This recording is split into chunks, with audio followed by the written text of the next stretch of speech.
ಎಲ್ಲರಿಗೂ ನಮಸ್ಕಾರ ಸ್ನೇಹಿತರೆ. ಕರ್ನಾಡು ಜಾಬ್ ಅಲರ್ಟ್ ಚಾನಲ್ಗೆ ತಮಗೆಲ್ಲರಿಗೂ ಸ್ವಾಗತ. ಸ್ನೇಹಿತರೆ, ಇಂದಿನ ತರಗತಿಯಲ್ಲಿ ರಸಪ್ರಸ್ಥಾನದ ಕುರಿತು ಸುದೀರ್ಘವಾದ ಚರ್ಚೆಯನ್ನು ಮಾಡಿದ್ದೆ. ಇಂದಿನ ತರಗತಿಯಲ್ಲಿ ನಾನು ರಸಪ್ರಭೇದಗಳ ಕುರಿತು ತರಗತಿಯನ್ನು ನಡೆಸಿಕೊಡಲಿದ್ದೇನೆ. ಸ್ನೇಹಿತರೆ, ಯಾರೆಲ್ಲ ಕನ್ನಡ ಭಾಷಾ ಶಿಕ್ಷಕ ಹುದ್ದೆಗೆ ಓದ್ತಿದ್ದೀರೋ ಇಂದಿನ ಎಲ್ಲ ತರಗತಿಗಳು ಸಹ ನಿಮಗೆ ತುಂಬ ಉಪಯುಕ್ತ ಆಗುತ್ತೆ. ನೀವು ಭಾರತೀಯ ಕಾವ್ಯಮೀಮಾಂಸೆ ತೀನಂ ಶ್ರೀಯವರ ಪುಸ್ತಕವನ್ನು ಓದ್ತಾ ಈ ತರಗತಿಯನ್ನು ಕೇಳಿ ನಿಮಗೆ ಸರಳವಾಗಿ ಮೀಮಾಂಸೆ ಅನ್ನುವಂತಹದ್ದು ಅರ್ಥ ಆಗ್ತಿದೆ. ಸ್ನೇಹಿತರೆ, ಇನ್ನೊಂದು ತರಗತಿಯಲ್ಲಿ ಭಾರತೀಯ ಕಾವ್ಯಮೀಮಾಂಸೆ ತರಗತಿ ಮುಕ್ತಾಯಗೊಳ್ಳುತ್ತೆ. ನಂತರ ನಿಮಗೆ ಕನ್ನಡ ಸಾಹಿತ್ಯ ಚರಿತ್ರೆಯ ಮುಂದುವರೆದ ಭಾಗದ ತರಗತಿಗಳನ್ನು ಅಪ್ಲೋಡ್ ಮಾಡ್ತಾ ಹೋಗ್ತೀನಿ ಸ್ನೇಹಿತರೆ. ಹಾಗಾಗಿ ಈ ವಿಷಯಗಳನ್ನು ಸರಿಯಾಗಿ ನೀವು ಅರ್ಥ ಮಾಡ್ಕೊಳ್ತಾ ಹೇಗೆಲ್ಲ ಪ್ರಶ್ನೆಗಳು ಬರ್ತವೆ ಅನ್ನುವಂತಹದನ್ನು ನೀವು ಸರಿಯಾಗಿ ಅರ್ಥ ಮಾಡ್ಕೊಳ್ತಾ ಹೋಗಿ. ನಂತರ ಮುಂದೆ ಸಾಕಷ್ಟು ಮಾದರಿ ಪ್ರಶ್ನೆ ಪತ್ರಿಕೆಗಳನ್ನು ನಾನು ವಿವರಣೆಯನ್ನು ಬಿಡಿಸ್ತೇನೆ ಲೈವ್ ಮುಖಾಂತರ. ಅದು ನಿಮಗೆ ತುಂಬ ಉಪಯುಕ್ತ ಆಗುತ್ತೆ ಅಂತ ಕೇಳ್ತಾ, ಸ್ನೇಹಿತರೆ, ಇಲ್ಲಿವರೆಗೂ ಸಹ ಕರ್ನಾಡು ಜಾಬ್ ಅಲರ್ಟ್ ಚಾನಲ್ನ ಯಾರೆಲ್ಲ ಸಬ್ಸ್ಕ್ರೈಬ್ ಮಾಡ್ಕೊಂಡಿಲ್ವೋ ಸಬ್ಸ್ಕ್ರೈಬ್ ಮಾಡ್ಕೊಳ್ಳೋ ಮುಖಾಂತರ ಇನ್ನೂ ಹೆಚ್ಚಿನ ವಿಡಿಯೋಗಳನ್ನು ಮಾಡೋದಕ್ಕೆ ತಮ್ಮ ಸಹಕಾರ ಇರಲಿ ಅಂತ ಕೇಳ್ತಾ, ಸ್ನೇಹಿತರೆ, ಯಾವುದೇ ತರಗತಿ ಇರ್ಬೋದು, ತರಗತಿ ನಿಮಗೆ ಏನು ಅನ್ನಿಸ್ತು ಮತ್ತು ಇನ್ನೂ ಏನು ಸುಧಾರಣೆ ಮಾಡ್ಕೊಬೇಕು ಅನ್ನುವಂತಹದನ್ನು ಕಾಮೆಂಟ್ ಮುಖಾಂತರ ತಿಳಿಸ್ಕೊಡಿ. ಹಾಗೆ ತಮಗೆ ಇನ್ನೂ ಯಾವ ವಿಷಯಗಳನ್ನು ಮನದಟ್ಟಾಗುವಂತೆ ತರಗತಿಯನ್ನು ತೆಗೆದುಕೊಬೇಕು ಅನ್ನುವಂತಹದನ್ನು ತಿಳಿಸ್ಕೊಡಿ ಅಂತ ಕೇಳ್ತಾ, ಸ್ನೇಹಿತರೆ, ಬನ್ನಿ ಇಂದಿನ ತರಗತಿಯನ್ನು ಪ್ರಾರಂಭ ಮಾಡೋಣ. ಸ್ನೇಹಿತರೆ, ಇಂದಿನ ತರಗತಿಯಲ್ಲಿ ರಸ ಪ್ರಸ್ಥಾನದ ತಿಳ್ಕೊಂಡ್ರಿ. ಈಗ ರಸಪ್ರಭೇದಗಳನ್ನು ತಿಳ್ಕೊಳ್ಳೋಣ. ಇದ್ರ ಬಗ್ಗೆಯೂ ಸಹ ಸಾಕಷ್ಟು ಪ್ರಶ್ನೆಗಳನ್ನು ತೆಗೆಯುವ ಸಾಧ್ಯತೆ ಇರುತ್ತೆ. ನಿಮಗೆ ಈಗಾಗಲೇ ಗೊತ್ತು, ಭರತನು 8 ಸ್ಥಾಯಿ ಭಾವಗಳಿಗೆ ಸಮನಾಗಿ 8 ರಸಗಳನ್ನು ವಿಂಗಡಿಸ್ತಾನೆ ಎನ್ನುವಂತಹದ್ದು. ಶೃಂಗಾರ, ಹಾಸ್ಯ, ಕರುಣ, ರೌದ್ರ, ವೀರ, ಭಯಾನಕ, ಬೀಭತ್ಸ, ಅದ್ಭುತ, ಸಂಜ್ಞ, ಚೇತಷ್ಟೋ, ನಾಟ್ಯ ರಸ, ಸ್ಮೃತಃ ಅಂತ ಹೇಳುವಂತಹ ಸೂತ್ರ. ಒಟ್ಟು 8 ರಸಗಳನ್ನು ನೋಡ್ಬೋದು. 8 ರಸಕ್ಕೆ ಒಂದೊಂದು ಸ್ಥಾಯಿ ಭಾವ. ಶೃಂಗಾರಕ್ಕೆ ರತಿ, ಹಾಸ್ಯಕ್ಕೆ ಆಸ, ನಂತರ ಕರುಣಕ್ಕೆ ಶೋಕ, ರೌದ್ರಕ್ಕೆ ಕ್ರೋಧ, ವೀರಕ್ಕೆ ಉತ್ಸಾಹ, ಭಯಾನಕಕ್ಕೆ ಭಯ, ಬೀಭತ್ಸಕ್ಕೆ ಜಿಗುಪ್ಸೆ, ಅದ್ಭುತಕ್ಕೆ ವಿಸ್ಮಯ. ಒಂದೊಂದು ರಸಕ್ಕೂ ಒಂದೊಂದು ಸ್ಥಾಯಿ ಭಾವ ಇರುವಂತಹದನ್ನು ಹಿಂದೆ ತಿಳ್ಕೊಂಡ್ರಿ. ಒಟ್ಟು 8 ರಸಗಳಲ್ಲಿ ಒಂದೊಂದಕ್ಕೂ ಒಂದು ಬಣ್ಣ, ಒಂದು ಆದಿದೈವ ಯಾವುದು ಅಂತ ರಸ ಹಿನ್ನೆಲೆಯಲ್ಲಿ ಅದಕ್ಕೆ ಒಂದು ಆದಿದೈವವನ್ನು ಸಹ ಯಾರು ಭರತ ಕೊಟ್ಟಿರುವಂತಹದನ್ನ ನೋಡ್ಬೋದು. ನಂತರ ಸ್ನೇಹಿತರೆ, ಇಲ್ಲಿ ಶೃಂಗಾರ ರಸವನ್ನ ನೋಡೋಣ. ಶೃಂಗಾರ ರಸಕ್ಕೆ ಸ್ಥಾಯಿ ಭಾವ ರತಿ. ಇಲ್ಲಿ ವಿಪ್ರಲಂಬ ಶೃಂಗಾರ ಅನ್ನುವಂಥದ್ದು ಬರುತ್ತೆ. ಒಂದು ಸ್ವಲ್ಪ ಕಾರ್ಟ್ ಹಾಕಿದ್ದೀನಿ. ಇದು ವಿಪ್ರಲಂಬ ಶೃಂಗಾರ ಅನ್ನುವಂತಹದ್ದು. ಅಂದ್ರೆ ವಿಪ್ರಲಂಬ ಶೃಂಗಾರ ಅಂತಂದ್ರೆ ಪ್ರಿಯರ ಅಗಲಿಕೆಯನ್ನು, ಪ್ರತ್ಯಾಶೆಯನ್ನು ಅಧಿಕವಾಗಿಯೋ ಅಲ್ಪವಾಗಿಯೋ ತೋರಿಸ್ತದೆ. ಅಂದ್ರೆ ಒಬ್ಬ ನಾಯಕ ಮತ್ತು ನಾಯಕಿಯರ ಇಬ್ಬರ ಅಗಲುವಿಕೆಯನ್ನು ಏನು ತೋರಿಸುತ್ತೋ ಅದು ವಿಪ್ರಲಂಬ ಶೃಂಗಾರ ಅಂತ ಕರ್ಸ್ಕೊಳ್ಳುತ್ತೆ ಅನ್ನುವಂತಹದ್ದು. ಅಂದ್ರೆ ಶೃಂಗಾರದಲ್ಲಿ ಮತ್ತೆ 2 ವಿಧ. ಯಾವುದು? ವಿಪ್ರಲಂಬ ಶೃಂಗಾರ, ನಂತರ ಸಂಭೋಗ ಶೃಂಗಾರ ಅನ್ನುವಂತಹದ್ದು. ಸಂಭೋಗ ಶೃಂಗಾರದಲ್ಲಿ ನೋಡೋಣ, ಪರಸ್ಪರ ದರ್ಶನ, ಸಲ್ಲಾಪ, ಸಮಾಗಮ ಈ ಮೊದಲಾದವುಗಳೆಲ್ಲವೂ ಸಹ ಸೇರ್ತವೆ ಎನ್ನುವಂತಹದ್ದು. ವಿಪ್ರಲಂಬ ಶೃಂಗಾರದಲ್ಲಿ ಅಗಲುವಿಕೆಯನ್ನು ಸೂಚಿಸಿದ್ರೆ, ಸಂಭೋಗ ಶೃಂಗಾರದಲ್ಲಿ ಪರಸ್ಪರ ಒಂದಾಗುವಿಕೆಯನ್ನ ಸೂಚಿಸುತ್ತೆ ಅನ್ನುವಂತಹದನ್ನ ಕೇಳುವಂತಹದ್ದು. ಸ್ನೇಹಿತರೆ, ಇಂದಿನ ಈ ತರಗತಿಯಲ್ಲಿ ನಾನು ರಸ ಪ್ರಭೇದಗಳು, ಶಾಂತರಸ ಮತ್ತು ಔಚಿತ್ಯ ಪ್ರಸ್ಥಾನದ ಕುರಿತು ಚರ್ಚೆಯನ್ನು ಸುದೀರ್ಘವಾಗಿ ತರಗತಿಯಲ್ಲಿ ತೆಗೆದುಕೊಳ್ತೀನಿ. ಯಾರೆಲ್ಲ ಕೇಳ್ತಾ ಇದ್ದೀರೋ ಕೊನೆಯವರೆಗೂ ಸಹ ತರಗತಿಯನ್ನು ನೋಡಿ, ಬಹಳ ಉಪಯುಕ್ತ ಆಗುವಂತಹದ್ದು. ಈ ಭಾಗದಲ್ಲೇ ಒಂದೆರಡು ಪ್ರಶ್ನೆಗಳು ಬರುವ ಸಾಧ್ಯತೆ ಇರುತ್ತೆ. ಹಾಗಾಗಿ ಆ ಶೃಂಗಾರದಲ್ಲಿ ಎಷ್ಟು ವಿಧ ಅಂತ ಪ್ರಶ್ನೆ ಕೇಳುವಂತಹ ಸಾಧ್ಯತೆ ಇರುತ್ತೆ ಸ್ನೇಹಿತರೆ. ಇದರಲ್ಲಿ ವಿಪ್ರಲಂಬ ಶೃಂಗಾರ, ಸಂಭೋಗ ಶೃಂಗಾರ ಅನ್ನುವಂತಹ ನೆನ್ಪಿಟ್ಕೊಬೇಕು. ನಂತರ ಹಾಸ್ಯ ಬಹಳ ಇಂಪಾರ್ಟೆಂಟ್ ಸ್ನೇಹಿತರೆ. ಇದು ಹಾಸ್ಯದ ಬಗ್ಗೆ ಪ್ರಶ್ನೆಗಳು ಈಗಾಗಲೇ ಬಂದಿದೆ. ಎಲ್ಲಿ ಬಂದಿದೆ ಅಂತ ಹೇಳ್ತೇನೆ. ನೋಡ್ಬೋದು, ವಿಕಾರವಾದ ಅನ್ಯರ ವೇಷಾಲಂಕಾರಗಳು, ನಾಚಿಕೆಗೇಡಿತನ ಸ್ವಭಾವ, ವಿಷಯ ಚಾಂಪಲ್ಯ, ಕಚೇಷ್ಟೆ, ಕೆಟ್ಟ ಮಾತು, ಅಂಗವೈಕಲ್ಯ, ಇನ್ನೊಬ್ಬರ ಮೇಲೆ ದೋಷಾರೋಪಣೆ ಮೊದಲಾದ ವಿಭಾವಗಳಿಂದ ಉದಯಿಸುತ್ತದೆ ಅನ್ನುವಂತಹದ್ದು. ಹಾಸ್ಯ ಯಾವೆಲ್ಲ ವಿಚಾರಗಳಿಂದ ಉದಯಿಸುತ್ತೆ ಅಂದ್ರೆ ಇಷ್ಟು ಅಂಶಗಳ ಹಿನ್ನೆಲೆಯಲ್ಲಿ ಹಾಸ್ಯ ಅನ್ನುವಂತಹದ್ದು ಉದಯಿಸುವಂತಹದನ್ನ ನಾವು ನೋಡ್ಬೋದು ಸ್ನೇಹಿತರೆ. ನಂತರ ಇದರಲ್ಲಿ 2 ವಿಧ, ಆತ್ಮಸ್ಥ ಮತ್ತು ಪರಸ್ಥ ಅಂತ 2 ವಿಧವನ್ನ ವಿಂಗಡಿಸ್ತಾರೆ. ಯಾವುದರಲ್ಲಿ? ಹಾಸ್ಯದಲ್ಲಿ. ಆತ್ಮಸ್ಥ ಮತ್ತು ಪರಸ್ಥ ಅಂತ ಯಾವ ರಸದಲ್ಲಿ 2 ವಿಧಗಳನ್ನು ವಿಂಗಡಿಸಲಾಗಿದೆ ಅಂತ ಹೇಳಿದ್ರೆ ರಸದಲ್ಲಿ ಅಂತ ನೀವು ನೆನ್ಪಿಡ್ಕೊಬೇಕು. 2 ಬಗೆಯನ್ನು ವಿವರಿಸ್ತಾರೆ. ಇಲ್ಲಿ ನಾಟ್ಯಶಾಸ್ತ್ರದಲ್ಲಿ ಒಂದು ಹೇಳಲಾಗಿದೆ, ಸ್ಮಿತಮತ ಅಸಿತಂ, ವಿಹಸಿತ ಮುಹ ಅಸಿತಂ, ಬಾಪಹ ಸೀತಮಸಿ ಅಸಿತಂ, ದ್ವಾದ್ವೋಭೇದ ಸ್ಯಾತ ಮತ್ತಾವಮ್ಯಾಧ್ಯಾದಂ ಪ್ರಾಕೃತಃ ಅಂತ ಹೇಳಿರುವಂತಹದ್ದು. ಅಂದ್ರೆ ಹಾಸ್ಯವು 6 ವಿಧವೆಂದು ಲಾಕ್ಷಣಿಕರು ವಿಂಗಡಿಸ್ತಾರೆ. ಯಾವ್ಯಾವಪ್ಪ 6 ವಿಂಗಡಗಳು? ಉತ್ತಮ ಪ್ರಕೃತಿ, ಮಧ್ಯಮ ಪ್ರಕೃತಿ, ಅಧಮ ಪ್ರಕೃತಿ, ಸ್ಮಿತಹಸಿತಗಳು, ವಿಹಸಿತ ಉಪಹಸಿತಗಳು, ಅಪಹಸಿತ, ಅತಿಹಸಿತ ಅನ್ನುವಂತಹ 6 ವಿಂಗಡಣೆಗಳನ್ನ ಮಾಡ್ತಾರೆ. ಯಾವುದರಲ್ಲಿ? ಹಾಸ್ಯದಲ್ಲಿ ಅನ್ನುವಂತಹದ್ದು. ನಂತರ ನೋಡೋಣ, ಭರತನು ಏನ್ ಹೇಳ್ತಾನೆ ಅಂದ್ರೆ ಶೃಂಗಾರಾನುಕೃತಿಯಾರ್ಯಾತು ಹಾಸ್ಯಸ್ತು ಪ್ರಕೀರ್ತಿತಃ ಅಂತ ಹೇಳ್ತಾನೆ ನಾಟ್ಯಶಾಸ್ತ್ರದಲ್ಲಿ. ನಂತರ ಶೃಂಗಾರ ಅನುಕರಣವೇ ಹಾಸ್ಯ ಎಂದು ಹೇಳ್ತಾನೆ. ಇದು ಬಹಳ ಇಂಪಾರ್ಟೆಂಟ್ ಸ್ನೇಹಿತರೆ, ಇದನ್ನ ಕೇಳಲಾಗಿದೆ ಪ್ರಶ್ನೆಯನ್ನ. ಏನಂತ ಕೇಳಿದ್ದಾರೆ ಅಂದ್ರೆ ಶೃಂಗಾರದ ಅನುಕರಣವೇ ಹಾಸ್ಯ ಅಂತ ಹೇಳಿದವನು ಯಾರು ಅಂತ ಪ್ರಶ್ನೆ ಕೇಳಲಾಗಿದೆ. ಅದು ಭರತ ಅನ್ನುವಂತಹದನ್ನು ನೆನ್ಪಿಡ್ಕೊಬೇಕು ಅನ್ನುವಂತಹದ್ದು. ಇನ್ನೊಂದು ಸ್ನೇಹಿತರೆ, ಅನೌಚಿತ್ಯ ಪ್ರವೃತ್ತಿ ಕೃತಮೇವ ಈ ಹಾಸ್ಯ ವಿಭವತ್ವಂ ತತ್ವ ಅನೌಚಿತ್ಯಂ ಸರ್ವಸಾರಾಸನಂ ವಿಭವಾನುಭಾವಾದಿ ಸಂಭವ್ಯತೆ ಅನ್ನುವಂತಹದನ್ನ ಹೇಳಿರುವಂತಹದ್ದು ಅಭಿನವ ಭಾರತಿ. ಇದರಲ್ಲಿ ಈ ಪ್ರಶ್ನೆ ಸಹ ಇಂಪಾರ್ಟೆಂಟ್ ಸ್ನೇಹಿತರೆ, ಇದನ್ನ ಕೇಳಲಾಗಿದೆ. ಅನೌಚಿತ್ಯ ಪ್ರವೃತ್ತಿ ಕೃತಮೇವ ಈ ಹಾಸ್ಯ ವಿಭಾವತ್ವಂ ಅಂತ ಇಲ್ಲಿಯವರೆಗೂ ಸಹ ಯಾರು ಹೇಳಿರುವಂತಹದ್ದು ಅಂತ ಕೇಳಲಾಗಿದೆ. ಯಾರು? ಅಭಿನವ್ ಗುಪ್ತ ಅಭಿನವ ಭಾರತಿಯಲ್ಲಿ ಹೇಳಿರುವಂತಹದ್ದು. ನಂತರ ಸ್ನೇಹಿತರೆ, ಅಭಿನವ್ ಗುಪ್ತನು ಅನೌಚಿತ್ಯವೇ ಹಾಸ್ಯದ ಮೂಲ ಅಂತ ಹೇಳಿರುವಂತಹದ್ದು ನೋಡ್ಬೋದು. ಇದನ್ನು ಸ್ಟೇಟ್ಮೆಂಟ್ ಕನ್ನಡದಲ್ಲೇ ಈ ತರ ನೇರವಾಗಿ ಕೇಳಿದ್ದಾರೆ.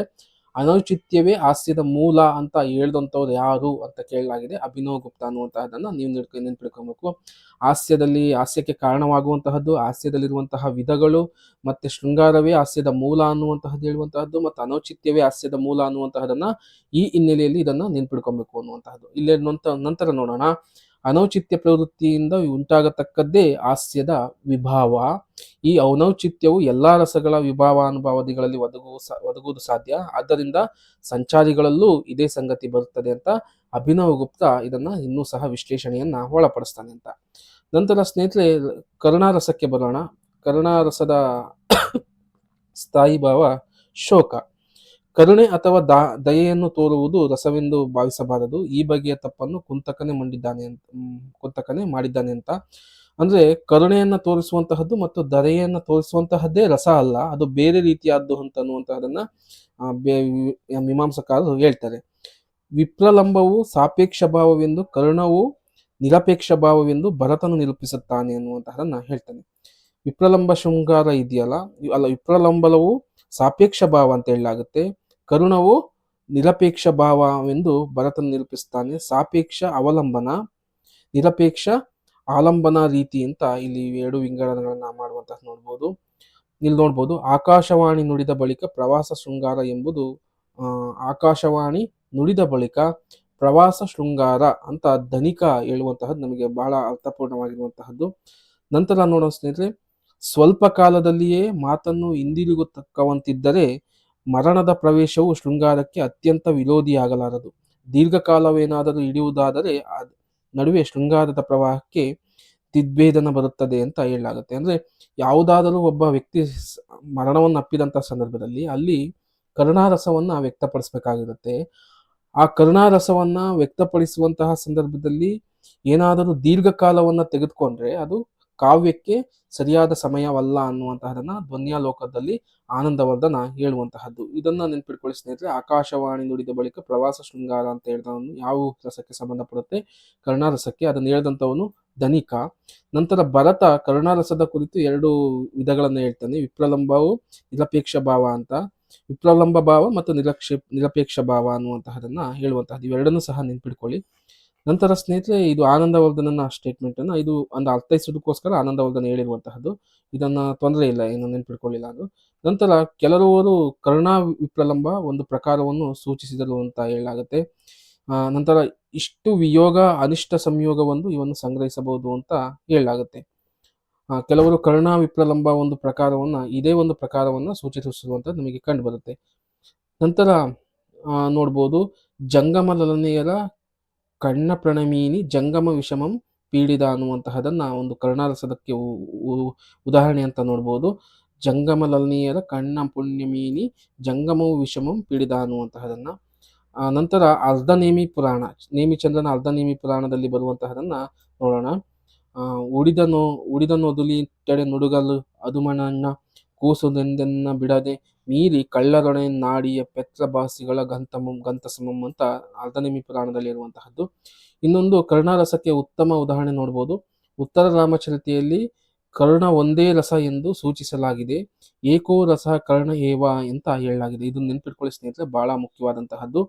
ಏಕೋ ರಸ ಕರ್ಣ ಏವ ಅಂತ ಹೇಳಿಕೆ ಯಾವುದ್ರಲ್ಲಿದೆ ಅಂದ್ರೆ ಉತ್ತರ ರಾಮಚರಿತೆ ಕೃತಿಯಲ್ಲಿರುವಂತಹದ್ದು ನೋಡ್ಬೋದು. ಕರ್ಣ ಒಂದೇ ರಸ ಅನ್ನುವಂತಹದನ್ನ ಇದರಲ್ಲಿ ಸಾಧಿಸುವಂತಹದ್ದು. ಪಂಪ ಭಾರತದಲ್ಲೂ ಸಹ ಅಷ್ಟೇ ಸ್ನೇಹಿತರೆ. ನೆನವಡೆ ಕರ್ಣನಂ ನೆನೀರೆ ಅನ್ನುವಂತಹದ್ದು ಏನು ಹೇಳ್ತಾನೋ ಪಂಪ, ಅಂದ್ರೆ ಕರುಣಾರಸ ಒಂದೇ ಬಹಳ ಮುಖ್ಯ ಅನ್ನುವಂತಹದನ್ನ ಪಂಪನ ಕಾವ್ಯದಲ್ಲೂ ಸಹ ನೋಡ್ಬೋದು. ನಂತರ ಪಂಪನ ಸಾಕಷ್ಟು ಪದ್ಯಗಳು ಕರ್ಣನ ಕಡೆಗೆ ಮನಸ್ಸು ವಾಲಿರುವಂತಹದನ್ನ ನಾವು ನೋಡ್ಬೋದು. ಈ ರೀತಿಯಾಗಿ ಕರುಣಾರಸ ಬಹಳ ಮುಖ್ಯವಾಗಿ ನಮಗೆ ಹಲವಾರು ವಿಚಾರಗಳನ್ನ ಕಟ್ಕೊಡುತ್ತೆ. ಇಲ್ಲಿರುವಂತಹ ಕರುಣೆ ಅಥವಾ ದಯೆ ರಸ ಅಲ್ಲ, ಅದು ಬೇರೆಯಾದಂತಹ ಭಾವವನ್ನು ಕಟ್ಕೊಡುವಂತಹದ್ದು. ನಂತರ ವಿಪ್ರಲಂಬ ಭಾವ, ಸಾಪೇಕ್ಷ ಭಾವ, ನಂತರ ನಿರಪೇಕ್ಷ ಭಾವ ಅನ್ನುವಂತಹದನ್ನ ಭರತ ಹೇಳಿರುವಂತಹದ್ದು. ನಂತರ ಆಕಾಶವಾಣಿ ನುಡಿದ ಬಳಿಕ ಪ್ರವಾಸ ಶೃಂಗಾರ ಅಂತ ಧನಿಕ ಹೇಳುವಂತಹದ್ದು. ನಂತರ ಕರ್ಣ ವಿಪ್ರಲಂಬ ಒಂದು ಪ್ರಕಾರವನ್ನು ಸೂಚಿಸಿದರು ಅನ್ನುವಂತಹದ್ದು ಇನ್ನೊಂದು ನೆನಪಿಟ್ಕೊಳ್ಳುವಂತಹದ್ದು. ನಂತರ ಅರ್ಧನಿಮಿ ಪುರಾಣದ ಉಡಿದ ನೋದಲಿ ಹುಟ್ಟೆಡೆ ನುಡುಗಲು ಬಮಣ್ಣ ಅನ್ನುವಂತಹ ಈ ಸಾಲುಗಳನ್ನು ನೆನಪಿಟ್ಕೊಳ್ಳುವಂಥ, ಇದು ಯಾವ ರಸಕ್ಕೆ ಉದಾಹರಣೆ ಅಂತ ಕೇಳುವ ಸಾಧ್ಯತೆ ಇರುತ್ತೆ, ಇದನ್ನು ನೆನಪಿಟ್ಕೊಳ್ಳುವಂತಹದ್ದು. ನಂತರ ಇದು ಬಹಳ ಮುಖ್ಯ, ಏಕೋ ರಸ ಕರ್ಣ ಏವ, ಕರ್ಣ ಒಂದೇ ರಸ ಅಂತ ಯಾವ ಕೃತಿಯಲ್ಲಿ ಹೇಳಲಾಗಿದೆ ಅನ್ನುವಂತಹದನ್ನ ನೆನಪಿಟ್ಕೊಂಡು, ಇಷ್ಟು ಬಹಳ ಮುಖ್ಯ ಅನ್ನುವಂತಹದ್ದು. ನಂತರ ಸ್ನೇಹಿತರೆ ಕ್ರೋಧಕ್ಕೆ ಬರೋಣ. ಕ್ರೋಧ ರಸದ ಸ್ಥಾಯಿ ಭಾವ ರೌದ್ರ. ಕ್ರೋಧಾತ್ಮಕವಾದ ರೌದ್ರ ರಸದಲ್ಲಿ ಹೃದಯ ಸಂವಾದವನ್ನು ಪಡೆಯುವುದು ತಾಮಸ ಪ್ರಕೃತಿಗೆ ಸಹಜವೆಂದು ಅಭಿನವಗುಪ್ತನು ಸೂಚಿಸುತ್ತಾನೆ ಅಂತ ಹೇಳಲಾಗುತ್ತೆ. ಕ್ರೋಧಾತ್ಮಕವಾದ ರೌದ್ರ ರಸದಲ್ಲಿ ಹೃದಯ ಸಂವಾದವನ್ನು ಪಡೆಯುವುದು ತಾಮಸ ಪ್ರಕೃತಿಗೆ ಸಹಜವೆಂದು ಅಭಿನವಗುಪ್ತನು ಸೂಚಿಸ್ತಾನೆ. ರೌದ್ರಕ್ಕೆ ಸ್ಥಾಯಿ ಭಾವ ಕ್ರೋಧ ಆಗಿದೆ ಅನ್ನುವಂತಹದನ್ನ, ಕ್ರೋಧಕ್ಕೆ ನೀವು ಸಾಕಷ್ಟು ಉದಾಹರಣೆಗಳನ್ನು ನೋಡ್ಬೋದು. ರನ್ನನ ಗದಾಯುದ್ಧದಲ್ಲಿ ವೈಶಂಪಾಯನ ಸರೋವರದಲ್ಲಿ ಭೀಮ ಮತ್ತು ದುರ್ಯೋಧನ ನಡುವೆ ನಡೆಯುವಂತಹ ಒಂದು ಸಂವಾದ ಇದೆಯಲ್ಲ, ಅದು ಬಹಳ ಮುಖ್ಯವಾದಂತಹದ್ದು. ನೀರೊಳ್ ಮೀನಿರ್ಪೋಲ್ ಅನ್ನುವಂತಹದನ್ನು ಹೇಳ್ತಾನೆ. ದುರ್ಯೋಧನ, ನೀನ್ ನೀರಲ್ಲಿದೆಯಾ, ಅಲ್ಲಿ ಮೀನಿದಾವೆ ಮತ್ತೆ ಕ್ರಿಮಿಕೀಟಗಳಿದಾವೆ, ಇವುಗಳ ನಡುವೆ ನೀನು ಬದುಕ್ತಾ ಇದೆಯಾ ಅಂತ ಕೋಪದಲ್ಲಿ ಭೀಮ ಹೇಳಿದಂಥ ಸಂದರ್ಭದಲ್ಲಿ ದುರ್ಯೋಧನ ನೀರಿನ ಮುಖಾಂತರ ಎದ್ದು ಬರ್ತಾನೆ, ಕ್ರೋಧಾಗ್ನಿಯನ್ನ ರೀತಿ. ಆ ರೀತಿಯಾದಂತಹ ವರ್ಣನೆಗಳೆಲ್ಲ ಕ್ರೋಧರಸಕ್ಕೆ ಬಹಳ ಮುಖ್ಯವಾದಂತಹದನ್ನ ನಾವು ಇಲ್ಲಿ ತಿಳ್ಕೊಬೇಕು ಅನ್ನುವಂತಹದ್ದು. ಮತ್ತೆ ಅಲ್ಲಿ ಸಾಕಷ್ಟು ಉದಾಹರಣೆ ಪದ್ಯಗಳು ನಮಗೆ ಕಂಡು ಬರ್ತವೆ ಅನ್ನುವಂತಹದ್ದು. ನಂತರ ಸ್ನೇಹಿತರೆ ವೀರ ರಸ, ಅದಕ್ಕೆ ಸ್ಥಾಯಿ ಭಾವ ಉತ್ಸಾಹ. ಕ್ರೋಧವು ಉದ್ದತರ ಸ್ವಭಾವ, ಉತ್ಸಾಹವು ಉತ್ತಮ ಪ್ರಕೃತಿಯ ಉದಾತ್ತರ ಸ್ವಭಾವ ಅನ್ನುವಂತಹದನ್ನ ಹೇಳಲಾಗುತ್ತೆ. ವೀರರಸ ತ್ಯಾಗ, ಸನ್ಮಾರ್ಗ, ಪ್ರವೃತ್ತಿ, ಪರೋಪಕಾರ ಈ ಮೊದಲಾದ ರೀತಿಗಳನ್ನ ಪ್ರವರ್ತಿಸಬಹುದು ಅಂತ ಹೇಳಲಾಗುತ್ತೆ. ವೀರರಸ ತ್ಯಾಗ ಮತ್ತು ಸನ್ಮಾರ್ಗ, ಪ್ರವೃತ್ತಿ, ಪರೋಪಕಾರ ಈ ರೀತಿಗಳನ್ನ ಕಂಡುಕೊಳ್ಳಲಾಗುತ್ತೆ ಅಂತ. ಇದರಲ್ಲಿ ಭರತನು ದಾನವೀರ, ಧರ್ಮವೀರ, ಯುದ್ಧವೀರ ಎಂದು ವೀರರಸವನ್ನು 3 ಪ್ರಕಾರಗಳಲ್ಲಿ ವಿಂಗಡಿಸುವಂತಹ ನಮಗೆ ಕಂಡುಬರುತ್ತೆ. ಅರ್ಜುನನಲ್ಲಿ ಯುದ್ಧವೀರ, ಕರ್ಣನಲ್ಲಿ ದಾನವೀರ ನಾವು ನೋಡ್ಬೋದು, ಧರ್ಮರಾಯನಲ್ಲಿ ಧರ್ಮವೀರನೆಂದು ನಾವು ಸೂಚಿಸಬಹುದು ಅನ್ನುವಂತಹದ್ದು ಕಂಡುಬರುತ್ತೆ. ಹೀಗೆ ವೀರರಸದಲ್ಲಿ 3 ವಿಧಗಳು ನಮಗೆ ಕಂಡುಬರುತ್ತೆ ಅಂತ ಈ ಹಿನ್ನೆಲೆಯಲ್ಲಿ ನೀವು ಇದನ್ನ ನೆನ್ಪಿಡ್ಕೊಳ್ಳಿ ಅನ್ನುವಂಥ ಸ್ನೇಹಿತರೆ. ನಂತರ ಭಯ ರಸದನ್ನ ಭಯಾನಕ ಅಂತ ಸ್ಥಾಯಿ ಭಾವವನ್ನು ಕರೆಯಲಾಗುತ್ತೆ. ಪ್ರಾಕೃತ ಮನುಷ್ಯರು, ಸ್ತ್ರೀಯರು, ಪಶು ಮೃಗಾದಿಗಳು ಇವನ್ನು ಆಶ್ರಯಿಸಿಯೇ ಕವಿಗಳು ಭಯಾನಕ ರಸವನ್ನ ಸಾಮಾನ್ಯವಾಗಿ ನಿರೂಪಿಸುವುದು. ಅಂದ್ರೆ ಭಯಾನಕ ರಸವನ್ನ ಯಾವ ಹಿನ್ನೆಲೆಯಲ್ಲಿ ಕವಿಗಳು ನಿರೂಪಿಸ್ತಾರಪ್ಪ ಅಂದ್ರೆ ಪ್ರಾಕೃತ ಮನುಷ್ಯರು, ನಂತರ ಅಂದ್ರೆ ಸಾಮಾನ್ಯವಾಗಿ ಇರುವಂತಹ ಮನುಷ್ಯರು, ನಂತರ ಸ್ತ್ರೀಯರು, ಪಶು ಮೃಗಾದಿಗಳನ್ನ ಆಶ್ರಯಿಸಿಯೇ ಇದನ್ನ ರಚನೆ ಮಾಡಲಾಗುತ್ತೆ ಅಂತ ಹೇಳಲಾಗುತ್ತೆ. ನಂತರ ಬೀಭತ್ಸ ರಸವನ್ನ ನೋಡ್ಬೋದು, ಸ್ಥಾಯಿ ಭಾವ ಜಿಗುಪ್ಸೆ. ಇಲ್ಲಿ ಉದ್ವೇಗ ಬಲ ಹೆಚ್ಚಾಗಿರುತ್ತೆ ಅಂತ ಹೇಳಲಾಗುತ್ತೆ. ಅದರಲ್ಲಿ ಬೀಭತ್ಸದಲ್ಲಿ ಒಂದು ವಸ್ತು ಜಿಗುಪ್ಸಿತವೇ ಅಲ್ಲವೇ ಎಂಬುದು ನೀಡುವ ಕಣ್ಣಿನ ಮೇಲೆ ನಿರೂಪಿಸುವ ವಿಧಾನದ ಮೇಲೆ ನಿರ್ಣಯಿಸಲಾಗುತ್ತೆ ಅಂತ ಹೇಳಲಾಗುತ್ತೆ. ಒಂದು ಕಣ್ಣಿನ ಆಧಾರದ ಮೇಲೆ ನಿರೂಪಿಸುವಂತಹ ಒಂದು ರಸ ಯಾವುದು ಅನ್ನುವಂಥದ್ದನ್ನು ನೀವು ನೆನ್ಪಿಟ್ಕೊಬೇಕು. ಅದೇ ರೀತಿ ಪ್ರಶ್ನೆಯನ್ನ ಕೇಳ್ತಾನೆ, ಅದು ಬೀಭತ್ಸ ರಸ ಅಂತ ನೆನ್ಪಿಟ್ಕೊಬೇಕು. ಒಂದು ಜಿಗುಪ್ಸಿತವೇ ಅಲ್ಲವೇ ಎಂಬುದು ನೋಡುವ ಕಣ್ಣಿನ ಮೇಲೆ ನಿರೂಪಿಸುವ ವಿಧಾನದ ಮೇಲೆ ನಿರ್ಣಯವಾಗುತ್ತೆ ಅಂತ. ಈ ಕಣ್ಣನ್ನ ಜಿಗುಪ್ಸೆ ಅಂತ ಈ ತರ ಮುಖವನ್ನ ಮಾಡ್ಕೊಂಡಾಗ ಅದು ಜಿಗುಪ್ಸಾ ರೀತಿಯಲ್ಲಿ ಬರುವಂತಹದನ್ನ ನಾವು ನೋಡ್ಬೋದು. ಅದು ನೇರವಾದ ತರಗತಿಯಲ್ಲಾದ್ರೆ ನಾವು ಮುಖ ಹಾವಭಾವಗಳನ್ನು ಬದಲಾವಣೆ ಮಾಡಿಕೊಂಡು ಯಾವ ರಸ ಯಾವ ರೀತಿಯಾಗಿರುತ್ತೆ ಅನ್ನುವಂಥದ್ದನ್ನು ನೋಡ್ಬೋದು. ಆದರೆ ಇದು ಆನ್ಲೈನ್ ತರಗತಿ ಆದ್ರಿಂದ ಸ್ನೇಹಿತರೆ ನೀವೆಲ್ಲರೂ ಸಹ ಹಾಗೆ ಕಲ್ಪನೆಯನ್ನ ಮಾಡ್ಕೊಳ್ಳಿ ಅಂತ. ನಂತರ ಪಂಪನ ಆದಿಪುರಾಣದೊಳಗೆ ನೀಲಾಂಜನೆ ನೃತ್ಯ ಪ್ರಸಂಗದಲ್ಲಿ ವಿರಕ್ತಿ ಹೊಂದಿ ಹೋಗುವ ಸ್ವಭಾವ ನಮಗೆ ಯಾವುದನ್ನ ಕೊಡುತ್ತಪ್ಪ ಅಂದ್ರೆ ಬೀಭತ್ಸ ಸ್ವಭಾವವನ್ನು ಕೊಡುತ್ತೆ. ತನುಗೆ ಪೋರಿ ತುಡಿಗೆ ನವರಿ ಪನಮೆ ಮಳಂ ಗೀತ ಮಳ್ದಂ ನೃತ್ಯ ಬಗೆಯ ಅಂತ ಹೇಳುವಂತಹದ್ದು. ಇದು ಏನಾಗಿದೆ ಅಂದ್ರೆ ಬೀಭತ್ಸ ರಸಕ್ಕೆ ಉದಾಹರಣೆ ಆಗಿರುವಂತಹದ್ದು. ನಂತರ ಸ್ನೇಹಿತರೆ ಅದ್ಭುತ ರಸ, ಅದಕ್ಕೆ ಸ್ಥಾಯಿ ಭಾವ ವಿಸ್ಮಯ. ಇವಂಬು ನಿಧಿ ಕೂಸಂದಿದೆ ಮನಂದನ ಕೃತಮೆ ಪುವಲ್ಲಿ ಗರಿಯಾಗಲುಂ ಕಡಲ ಗಂಭು ನಾರಾಯಣು ಬೂಮ್ ಅನ್ನುವಂತಹದ್ದು ಹೇಳ್ಬೋದು, ಹಂಗಾಗಿ ಬಂದಿದೆ ಅಂತ. ಅದ್ಭುತ ಅದ್ಭುತವನ್ನು ಒಂದು ಬಗೆಯ ಶೇಷರಸವೆಂದು ಕರೆಯಬಹುದು ಅಂತ ಹೇಳಲಾಗುತ್ತೆ. ಅದ್ಭುತವನ್ನು ಒಂದು ಬಗೆಯ ಶೇಷರಸವೆಂದು ಕರೆಯಲಾಗುತ್ತೆ. ಶೇಷರಸವೆಂದು ಯಾವುದನ್ನು ಕರೆಯಲಾಗುತ್ತದೆ ಅಂತ ಕೇಳ್ತಾರೆ, ನೀವು ಅದ್ಭುತ ರಸ ಅಂತ ಹೇಳ್ಬಿಟ್ಟು ನೆನ್ಪಿಡ್ಕೋಬೇಕು ಸ್ನೇಹಿತರೆ. ನಾರಾಯಣನು ಅದ್ಭುತ ಒಂದೇ ರಸವೆಂದು ಹೇಳಿರುವನು ಅಂತ ಹೇಳಾಗುತ್ತೆ. ಇದು ಸಹ ನೆನ್ಪಿಡ್ಕೊಳ್ಳಿ. ಈಗ ಕರುಣಾರಸ ಒಂದೇ ಅಂತ ಹೇಳುವಂತಹದ್ದು ಉತ್ತರ ರಾಮಚರಿತ ಬರುತ್ತೆ. ಅದ್ಭುತ ಒಂದೇ ರಸ ಅಂತ ಹೇಳಿರುವಂತಹದ್ದು ನಾರಾಯಣ ಅಂತ ಹೇಳಲಾಗುತ್ತೆ. ಈ ರೀತಿ ಬಹಳ ಮುಖ್ಯವಾಗಿ ಈ ತರದವನ್ನ ರಸಪ್ರಭೇದಗಳಲ್ಲಿ ಹೆಚ್ಚಾಗಿ ಬಹುಮುಖ್ಯವಾಗಿ ಆ ಪ್ರಶ್ನೆಗಳನ್ನ ಕೇಳುವ ಸಾಧ್ಯತೆ ಇರುತ್ತೆ. ನಂತರ ಚಮತ್ಕಾರ, ಚಿತ್ತವಿಸ್ತಾರ ರೂಪೋ ವಿಸ್ಮಯಾಪರ ಪರ್ಯಾಯಿತಿ ಅಂತ ಸಾಹಿತ್ಯ ದರ್ಪಣದಲ್ಲಿ ಹೇಳುವಂತಹದನ್ನ ನಾವು ಬಹುಮುಖ್ಯವಾಗಿ ನೆನ್ಪಿಡ್ಕೊಬೇಕು. ನಂತರ ಅಭಿನವ್ ಗುಪ್ತನು ಶಾಂತರಸವನ್ನು ಒಪ್ಪಿ ಅದಕ್ಕೆ ಅಗ್ರಸ್ಥಾನವನ್ನು ಕೊಟ್ಟ ಅಂತ ಹೇಳಲಾಗುತ್ತೆ. ಈ ರೀತಿ ಸ್ನೇಹಿತರೆ ಅದ್ಭುತ ರಸದ ಇಷ್ಟು ಅಂಶವನ್ನು ನೆನ್ಪಿಡ್ಕೊಬೇಕು. ಇವಂಬೂ ನಿಧಿ ಕೂಸಾದಿಂದ ಮನ್ನಂದ ಕೃತಮೇ ತುವಲ್ಲಿ ನಾ ಗರಿಯಾಗಲುಂ ಕಡಲ ಗಣ್ಬು ನಾರಾಯಣ್ ಅನ್ನುವಂತಹದನ್ನ ಹೇಳಿರುವಂತಹದ್ದು. ಅದ್ಭುತವನ್ನ ಶೇಷರಸ ಅಂತಲೂ ಕರೆಯಲಾಗುತ್ತೆ. ನಾರಾಯಣ ಎಂಬುವಂತವನು ಅದ್ಭುತ ಒಂದೇ ರಸ ಅಂತ ಕರೆದಿರುವಂತಹದ್ದು ನೋಡ್ಬೋದು. ನಂತರ ಚಮತ್ಕಾರ, ಚಿತ್ತವಿಸ್ತಾರ ರೂಪವು ವಿಸ್ಮಯಾಪರ ಪರ್ಯತಿ ಅಂತ ಸಾಹಿತ್ಯ ದರ್ಪಣದಲ್ಲಿ ವಿಶ್ವನಾಥ ಏನ್ ಮಾಡಿದಾನೆ ಅದ್ಭುತ ರಸದ ಬಗ್ಗೆ ಹೇಳಿರುವಂತಹದ್ದು ನೆನ್ಪಿಡ್ಕೊಬೇಕು. ನಂತರ ಇಲ್ಲಿ ಇದು ನೇರವಾಗಿ ಪ್ರಶ್ನೆಯನ್ನ ಕೇಳೋ ಸಾಧ್ಯತೆ ಇರುತ್ತೆ. ಶಾಂತರಸವನ್ನು ಒಪ್ಪಿ ಅದಕ್ಕೆ ಅಗ್ರಸ್ಥಾನವನ್ನು ಕೊಟ್ಟಂತಹ ಮೀಮಾಂಸಕಾರ ಯಾರಪ್ಪ ಅಂದ್ರೆ ಅಭಿನವ್ ಗುಪ್ತ ಅಂತ ಹೇಳ್ಬಿಟ್ಟು ನೀವು ಕರಿಬೇಕಾಗುತ್ತೆ. ನಂತರ ಸ್ನೇಹಿತರೆ ಸಕಮವಾದ ರತಿ, ಅಕಮವಾದ ಸ್ನೇಹ ಇವೆರಡನ್ನಾದರೂ ಪ್ರತ್ಯೇಕಿಸಿ ಎರಡನೆಯದಕ್ಕೆ ಸ್ವತಂತ್ರ ಸ್ಥಾನವನ್ನು ಕೊಡುವುದು ಅಗತ್ಯವೆನಿಸುತ್ತದೆ. ಅದನ್ನು ಬಹುಶಃ ಗಮನಿಸಿ ರುದ್ಲಟನು ಸ್ನೇಹವನ್ನು ಸ್ಥಾಯಿಯಾಗಿ ಉಳ್ಳ ಪ್ರಯಾನ್ ಎಂಬ ಹತ್ತನೇ ರಸವನ್ನ ಪ್ರತಿಪಾದಿಸಿದನೆಂದು ಹೇಳಲಾಗುತ್ತೆ.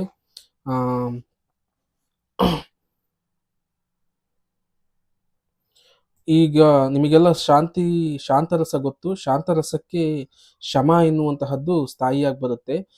ಈಗ ಹತ್ತನೇ ರಸದ ತನಕನೂ ಸಹ ಮೀಮಾಂಸಕಾರರು ಚರ್ಚೆ ಮಾಡಿರುವುದು ನಮಗೆ ಬಹುಮುಖ್ಯವಾಗಿ ಕಂಡು ಬರುತ್ತೆ ಸ್ನೇಹಿತರೆ. ಇವುಗಳ ಬಗ್ಗೆನೂ ಪ್ರಶ್ನೆ ಕೇಳಲಾಗುತ್ತೆ. ನೀವು ಬರೀ 8 ರಸವನ್ನು ನೋಡ್ಕೊಂಡು ಹೋದ್ರೆ ಆಗೋದಿಲ್ಲ.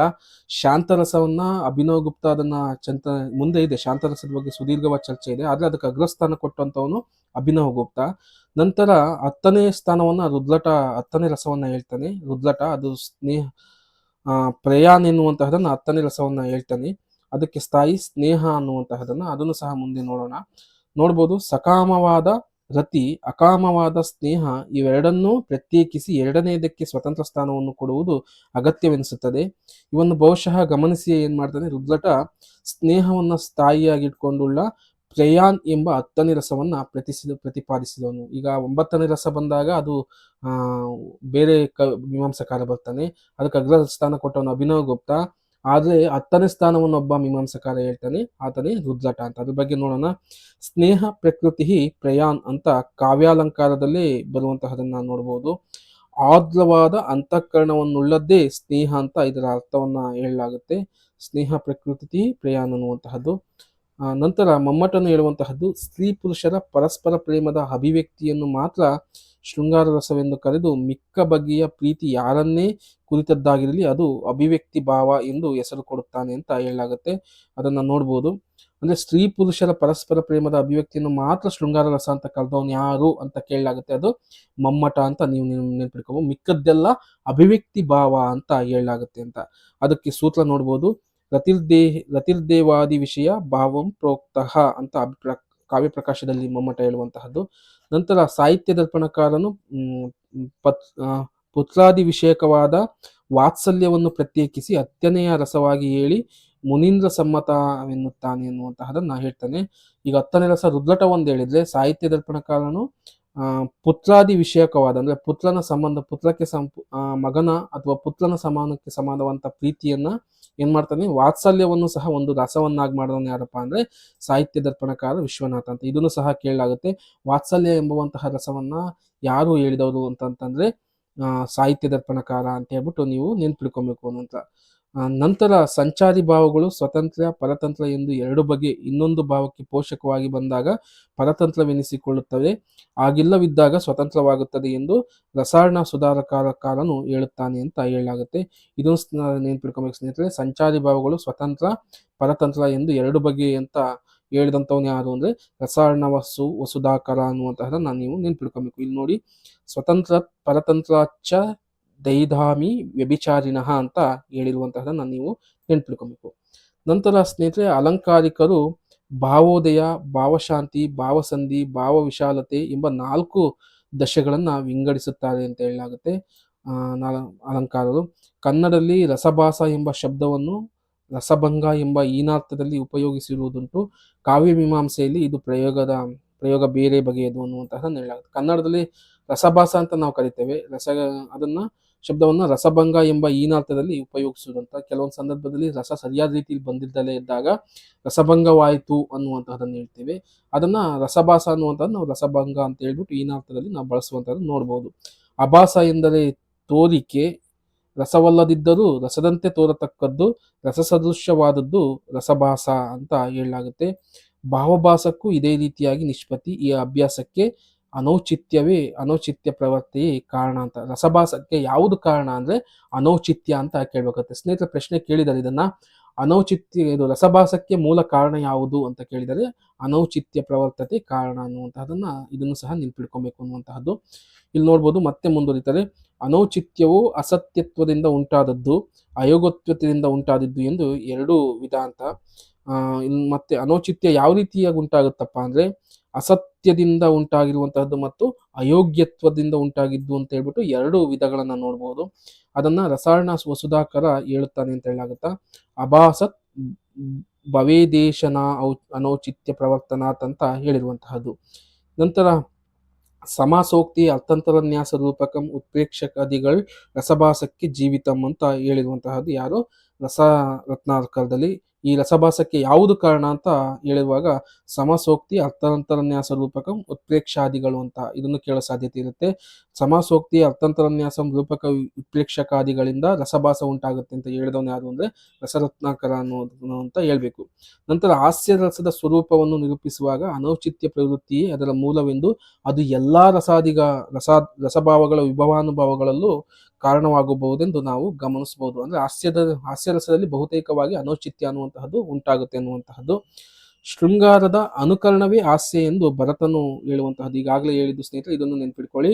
ಶೃಂಗಾರದ ಅನುಕರಣವೇ ಹಾಸ್ಯ ಅಂತ ಕರೆಯಲಾಗುತ್ತೆ ಅನ್ನುವಂತಹದ್ದು.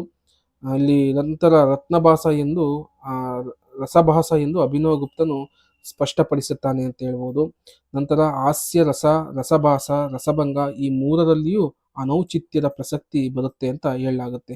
ಯಾವುದಲ್ಲಪ್ಪ ಅಂದ್ರೆ ಈಗಾಗಲೇ ಹೇಳ್ತಿದ್ದು ರಸಭಾಸಕ್ಕೆ ಮೂಲ ಕಾರಣ ಯಾವುದು? ರಸಭಾಸ ಅಂದ್ರು ರಸಭಂಗ ಅಂದ್ರು 2 ಒಂದೇ ರೂಪದಲ್ಲಿ ಕರೆಯುವಂತಹದ್ದು. ನಂತರ ಹಾಸ್ಯರಸ, ರಸಭಾಸ, ರಸಭಂಗ ಈ 3ಕ್ಕೂ ಯಾವುದು ಕಾರಣ ಅಂತಂದ್ರೆ ಅನೌಚಿತ್ಯವೇ ಮೂಲ ಕಾರಣ. ಈ ಪ್ರಶ್ನೆ ಕೇಳಿದ ಸ್ನೇಹಿತರೆ ಅನೌಚಿತ್ಯದ ಬಗ್ಗೆ ಬಹಳ ಸ್ಪಷ್ಟವಾಗಿ ನೆನ್ಪಿಡ್ಕೊಬೇಕು ನೀವು.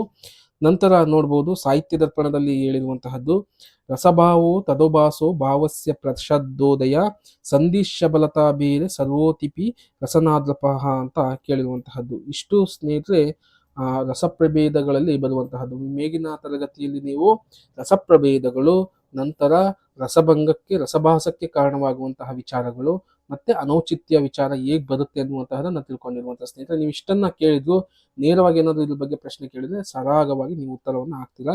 ನಂತರ ಬರುವ ಸ್ನೇಹಿತರೆ 9ನೇ ರಸವಾದಂತಹ ಶಾಂತರಸದ ಬಗ್ಗೆ ಚರ್ಚೆಯನ್ನ ಮಾಡೋಣ. ಬಹಳ ಮುಖ್ಯವಾದಂತಹದ್ದು. ಯಾರೆಲ್ಲ ಬೇರೆ ಬೇರೆ ಪರೀಕ್ಷೆಗಳೆಲ್ಲ ಓದ್ತೀರೋ ಅವರೆಲ್ಲರಿಗೂ ಉಪಯೋಗ ಆಗಲಿ ಅನ್ನುವಂತಹ ತರಗತಿಯಲ್ಲಿ ನಾನು ಮಾಡ್ತಿರುವಂತಹದ್ದು. ಹಾಗಾಗಿ ಪ್ರೌಢಶಾಲಾ ಶಿಕ್ಷಕರಿಗೂ ಉಪಯೋಗ ಆಗುತ್ತೆ, ಬೇರೆ ಯಾವ ಪರೀಕ್ಷೆಗಳಲ್ಲಿ ಓದ್ತಿರುವಂತಹರಿಗೂ ಸಮಗ್ರವಾದಂತಹ ಒಂದು ಮೀಮಾಂಸೆ ಪರಿಕಲ್ಪನೆ ಬರಲಿ ಅನ್ನುವಂತಹ ಉದ್ದೇಶಕ್ಕೋಸ್ಕರ ಇದನ್ನು ಚರ್ಚೆ ಮಾಡ್ತಾ ಇದ್ದೀನಿ. ನಂತರ ನೋಡ್ಬೋದು, ಶಾಂತರಸದಲ್ಲಿ ಮೊದಲು ಸಂಸ್ಕೃತ ಲಕ್ಷಣ ಗ್ರಂಥಗಳೊಳಗೆ ಶಾಂತರಸವು ಮೊದಲು ತಲೆ ಇಕ್ಕಿರುವುದು ಉದ್ಭಟನ ಕಾವ್ಯಾಲಂಕಾರ ಸಾರ ಸಂಗ್ರಹದಲ್ಲಿ ಅಂತ ಹೇಳಲಾಗುತ್ತೆ ಸ್ನೇಹಿತರೆ. ಶಾಂತರಸವನ್ನ ಮೊದಲು ಪ್ರಸ್ತಾಪ ಮಾಡಿದವನು ಯಾರು ಅಂದ್ರೆ ಉದ್ಭಟನ ಕಾವ್ಯಾಲಂಕಾರ ಸಾರ ಸಂಗ್ರಹದಲ್ಲಿ ಅನ್ನುವಂತಹದ್ದು ನಿಮಗೆ ನೆನ್ಪಿಡ್ಕೊಬೇಕು. ಉದ್ಭಟ ಒಂದು ಮಾತನ್ನ ಹೇಳ್ತಾನೆ, ನಿರ್ದೇಶಮನಃ ಸಮಾಧಾನ ಸಂಭವೋ ಯಃ ಪ್ರಶಾಂತ ಭಾವೇನ ಅವಿಕಾರಲಕ್ಷಣ ರಸಃ ಪ್ರಶಾಂತ ಇತಿ ಜ್ಞಾತ್ಯವ್ಯ ಅಂತ ಹೇಳುವಂತಹದ್ದು. ಉದ್ಭಟ ಹೆಸರನ್ನು ಹೇಳಿ ಮಾತ್ರ ಹೋಗುತ್ತಾನೆ ಅಂತ. ಈ ಪ್ರಸ್ಥಾನದ ಕುರಿತು ಮೊದಲು ಹೆಸರನ್ನ ಎತ್ಕೊಂಡವನು ಯಾರಾಗಿರ್ತಾನೆ? ಉದ್ಭಟ. ನಂತರ ಸಾಕಷ್ಟು ಮೀಮಾಂಸಕಾರರು ಇದರನ್ನ ಚರ್ಚೆಯನ್ನ ಮಾಡ್ತಾ ಹೋಗ್ತಾರೆ. ನೋಡೋಣ ಯಾವ ರೀತಿ ಅಂತ. ರುದ್ರಟ ಈ ವಿಷಯವನ್ನು ಮಿಕ್ಕ ರಸಗಳಂತೆ ಇದಕ್ಕೂ ಸ್ಥಾಯಿ ಭಾವಾದಿಗಳನ್ನು ಹೇಳುತ್ತಾನೆ. ಇವನ ಮತದಂತೆ ಶಾಂತಕ್ಕೆ ಸಮ್ಯಕ್ ಜ್ಞಾನವು ಸ್ಥಾಯಿ ಅಂತ ಹೇಳಲಾಗುತ್ತೆ. ಇದು ಬಹಳ ಮುಖ್ಯ ಸ್ನೇಹಿತರೆ. ಈ ಶಾಂತರಸಕ್ಕೆ ಸಾಕಷ್ಟು ಜನ ಬೇರೆ ಬೇರೆ ರೀತಿಯಾದಂತಹ ಸ್ಥಾಯಿ ಭಾವಗಳನ್ನ ಹೇಳ್ತಾರೆ. ಹಾಗಾಗಿ ಅವರ ಪ್ರಕಾರ ಯಾವುದು ಅಂತ, ಈಗ ರುದ್ರಟನ ಪ್ರಕಾರ ಶಾಂತಕ್ಕೆ ಯಾವುದು ಸ್ಥಾಯಿ ಭಾವ ಅಂತ ಕೇಳೋ ಸಾಧ್ಯತೆ ಇದೆ. ರುದ್ರಟನ ಪ್ರಕಾರ ಶಾಂತರಸಕ್ಕೆ ಸಮ್ಯಕ್ ಜ್ಞಾನ ಅನ್ನುವಂತಹದ್ದು ಸ್ಥಾಯಿ ಭಾವ. ಇಷ್ಟನ್ನ ಕೇಳಿದ್ರೆ ಸಾಕು ಸ್ನೇಹಿತರೆ, ನೀವು ಪರೀಕ್ಷೆಯಲ್ಲಿ ಗೊಂದಲ ಆಗೋದಿಲ್ಲ. ಹಿಂದೆ ಕೇಳಿದ್ದೆ ನಾನು ರುದ್ರಟನ ಪ್ರಕಾರ ಶಾಂತರಸಕ್ಕೆ ಸಮ್ಯಕ್ ಜ್ಞಾನ ಅನ್ನುವಂತಹದ್ದು, ಮುಂದೆ ಇನ್ನೊಬ್ಬ ಬೇರೆ ಹೇಳ್ತಾನೆ. ಆ ತರ ನೀವು ಅದನ್ನು ಒಂದೊಂದೇ ನೆನ್ಪಿಟ್ಕೊಳ್ಳಿ ಸಾಕು. ತರಗತಿ ಕೇಳಿದ್ರೆ ಸಾಕು ಸ್ನೇಹಿತರೆ, ಈ ವಿಚಾರಗಳ ಕುರಿತು ನಿಮಗೆ ಯಾವುದು ಕನ್ಫ್ಯೂಷನ್ ಇರೋದಿಲ್ಲ. ನಂತರ ರುದ್ರಟನು ಶಾಂತ ಪ್ರಯಾನ್ ಈ ಎರಡನ್ನೇ ಅವನು ಉದ್ದೇಶಕ್ಕೆ ಪೂರಕವಾಗಿ ಸೇರಿಸಿ ಸಮಾನತೆ ನೋಡುತ್ತಾನೆ ಅಂತ ಹೇಳಾಗುತ್ತೆ. ಹಿಂದೆ ನಾವು ಸ್ನೇಹ ರಸವನ್ನ ರುದ್ರಟ ಹೇಳ್ತಾನೆ ಅಂತ ಮಾಡಿದ್ದು. ನಂತರ ಶಾಂತ ಮತ್ತು ಪ್ರಯಾನ್ ಈ ಎರಡನ್ನೇ ಅವನು ಉದ್ದೇಶಪೂರ್ವಕವಾಗಿ ಸೇರಿಸಿ ಸಮಾನತೆ ನೋಡ್ತಾನೆ ಎನ್ನುವಂತಹದ್ದು. ಇದರಲ್ಲಿ ಪ್ರಯಾನ್ ಅನ್ನುವಂತಹ ರಸವನ್ನು ಹೇಳಿದನು ಯಾರು? ರುದ್ರಟ ಅನ್ನುವಂತಹದ್ದು ಹೇಳ್ಕೊಬೇಕು. ನಂತರ ಸಮ್ಯಜ್ಞಾನ ಅನ್ನುವಂತಹದನ್ನ ಸ್ಥಾಯಿ ಭಾವ ಹೇಳಿದವನು ಯಾರು ಅನ್ನುವಂತಹದನ್ನಿದ್ದಾಗ ರುದ್ರಟನ ಬಗ್ಗೆ ನೀವು ನೆನ್ಪಿಡ್ಕೊಬೇಕು ಅನ್ನುವಂತಹದ್ದು. ಹೀಗೆ ಈ ಎರಡನ್ನೇ ಅವನು ಉದ್ದೇಶಪೂರ್ವಕವಾಗಿ ಸೇರಿಸಿ ಸಮಾನತೆ ನೋಡ್ತಾನೆ. ಶಾಂತ ಮತ್ತು ಪ್ರಯಾನ್ ರಸವನ್ನ ಸಮಾನವಾಗಿ ನೋಡಿದಂತಹ ಮೀಮಾಂಸಕಾರ ಯಾರು ಅಂದ್ರೆ ರುದ್ರಟ ಅನ್ನುವಂತಹದನ್ನ ನೆನ್ಪಿಡ್ಕೊಬೇಕು. ನಂತರ ಆನಂದವರ್ಧನನು ಧ್ವನ್ಯಾಲೋಕದಲ್ಲಿ ಶಾಂತರಸಕ್ಕೆ ಹೆಚ್ಚಿನ ಮಹತ್ವ ಕೊಟ್ಟು ಮಹಾಭಾರತದಲ್ಲಿ ಇದೇ ಪ್ರಧಾನ ರಸವೆಂದು ಪ್ರತಿಪಾದಿಸಿ ಅದರ ಪ್ರಾಶಸ್ತ್ಯವನ್ನು ಸ್ಥಾಪಿಸ್ತಾನೆ. ಬಹಳ ಮುಖ್ಯ ಸ್ನೇಹಿತರೆ, ಮಹಾಭಾರತದಲ್ಲಿ ಶಾಂತರಸವೇ ಪ್ರಧಾನವಾದದ್ದು ಅಂತ ಹೇಳಿದಂತಹ ಮೀಮಾಂಸಕಾರ ಯಾರು ಅಂದ್ರೆ ಆನಂದವರ್ಧನ ಅನ್ನುವಂತಹದನ್ನ ನೀವು ನೆನ್ಪಿಡ್ಕೊಂಡು, ಅದು ಧ್ವನ್ಯಾಲೋಕದಲ್ಲಿ ಆತ ಹೇಳುವಂತಹದ್ದು.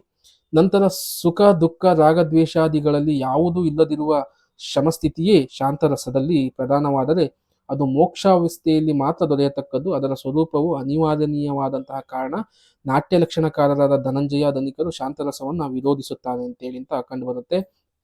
ಯಾಕಂದ್ರೆ ಇದು ಕಾರಣವಾಗಿದೆ ಅವರು ವಿರೋಧಿಸುವುದಕ್ಕೆ. ಇದನ್ನ ಶಾಂತರಸವನ್ನು ವಿರೋಧಿಸುವುದು ಯಾರು ಅಂತ ಏನಾದ್ರು ಕೇಳಿದ್ರೆ ಧನಂಜಯ ಮತ್ತೆ ಧನಿಕರು ಶಾಂತರಸವನ್ನ ವಿರೋಧಿಸುತ್ತಾರೆ ಅಂತ ಹೇಳಲಾಗುತ್ತೆ.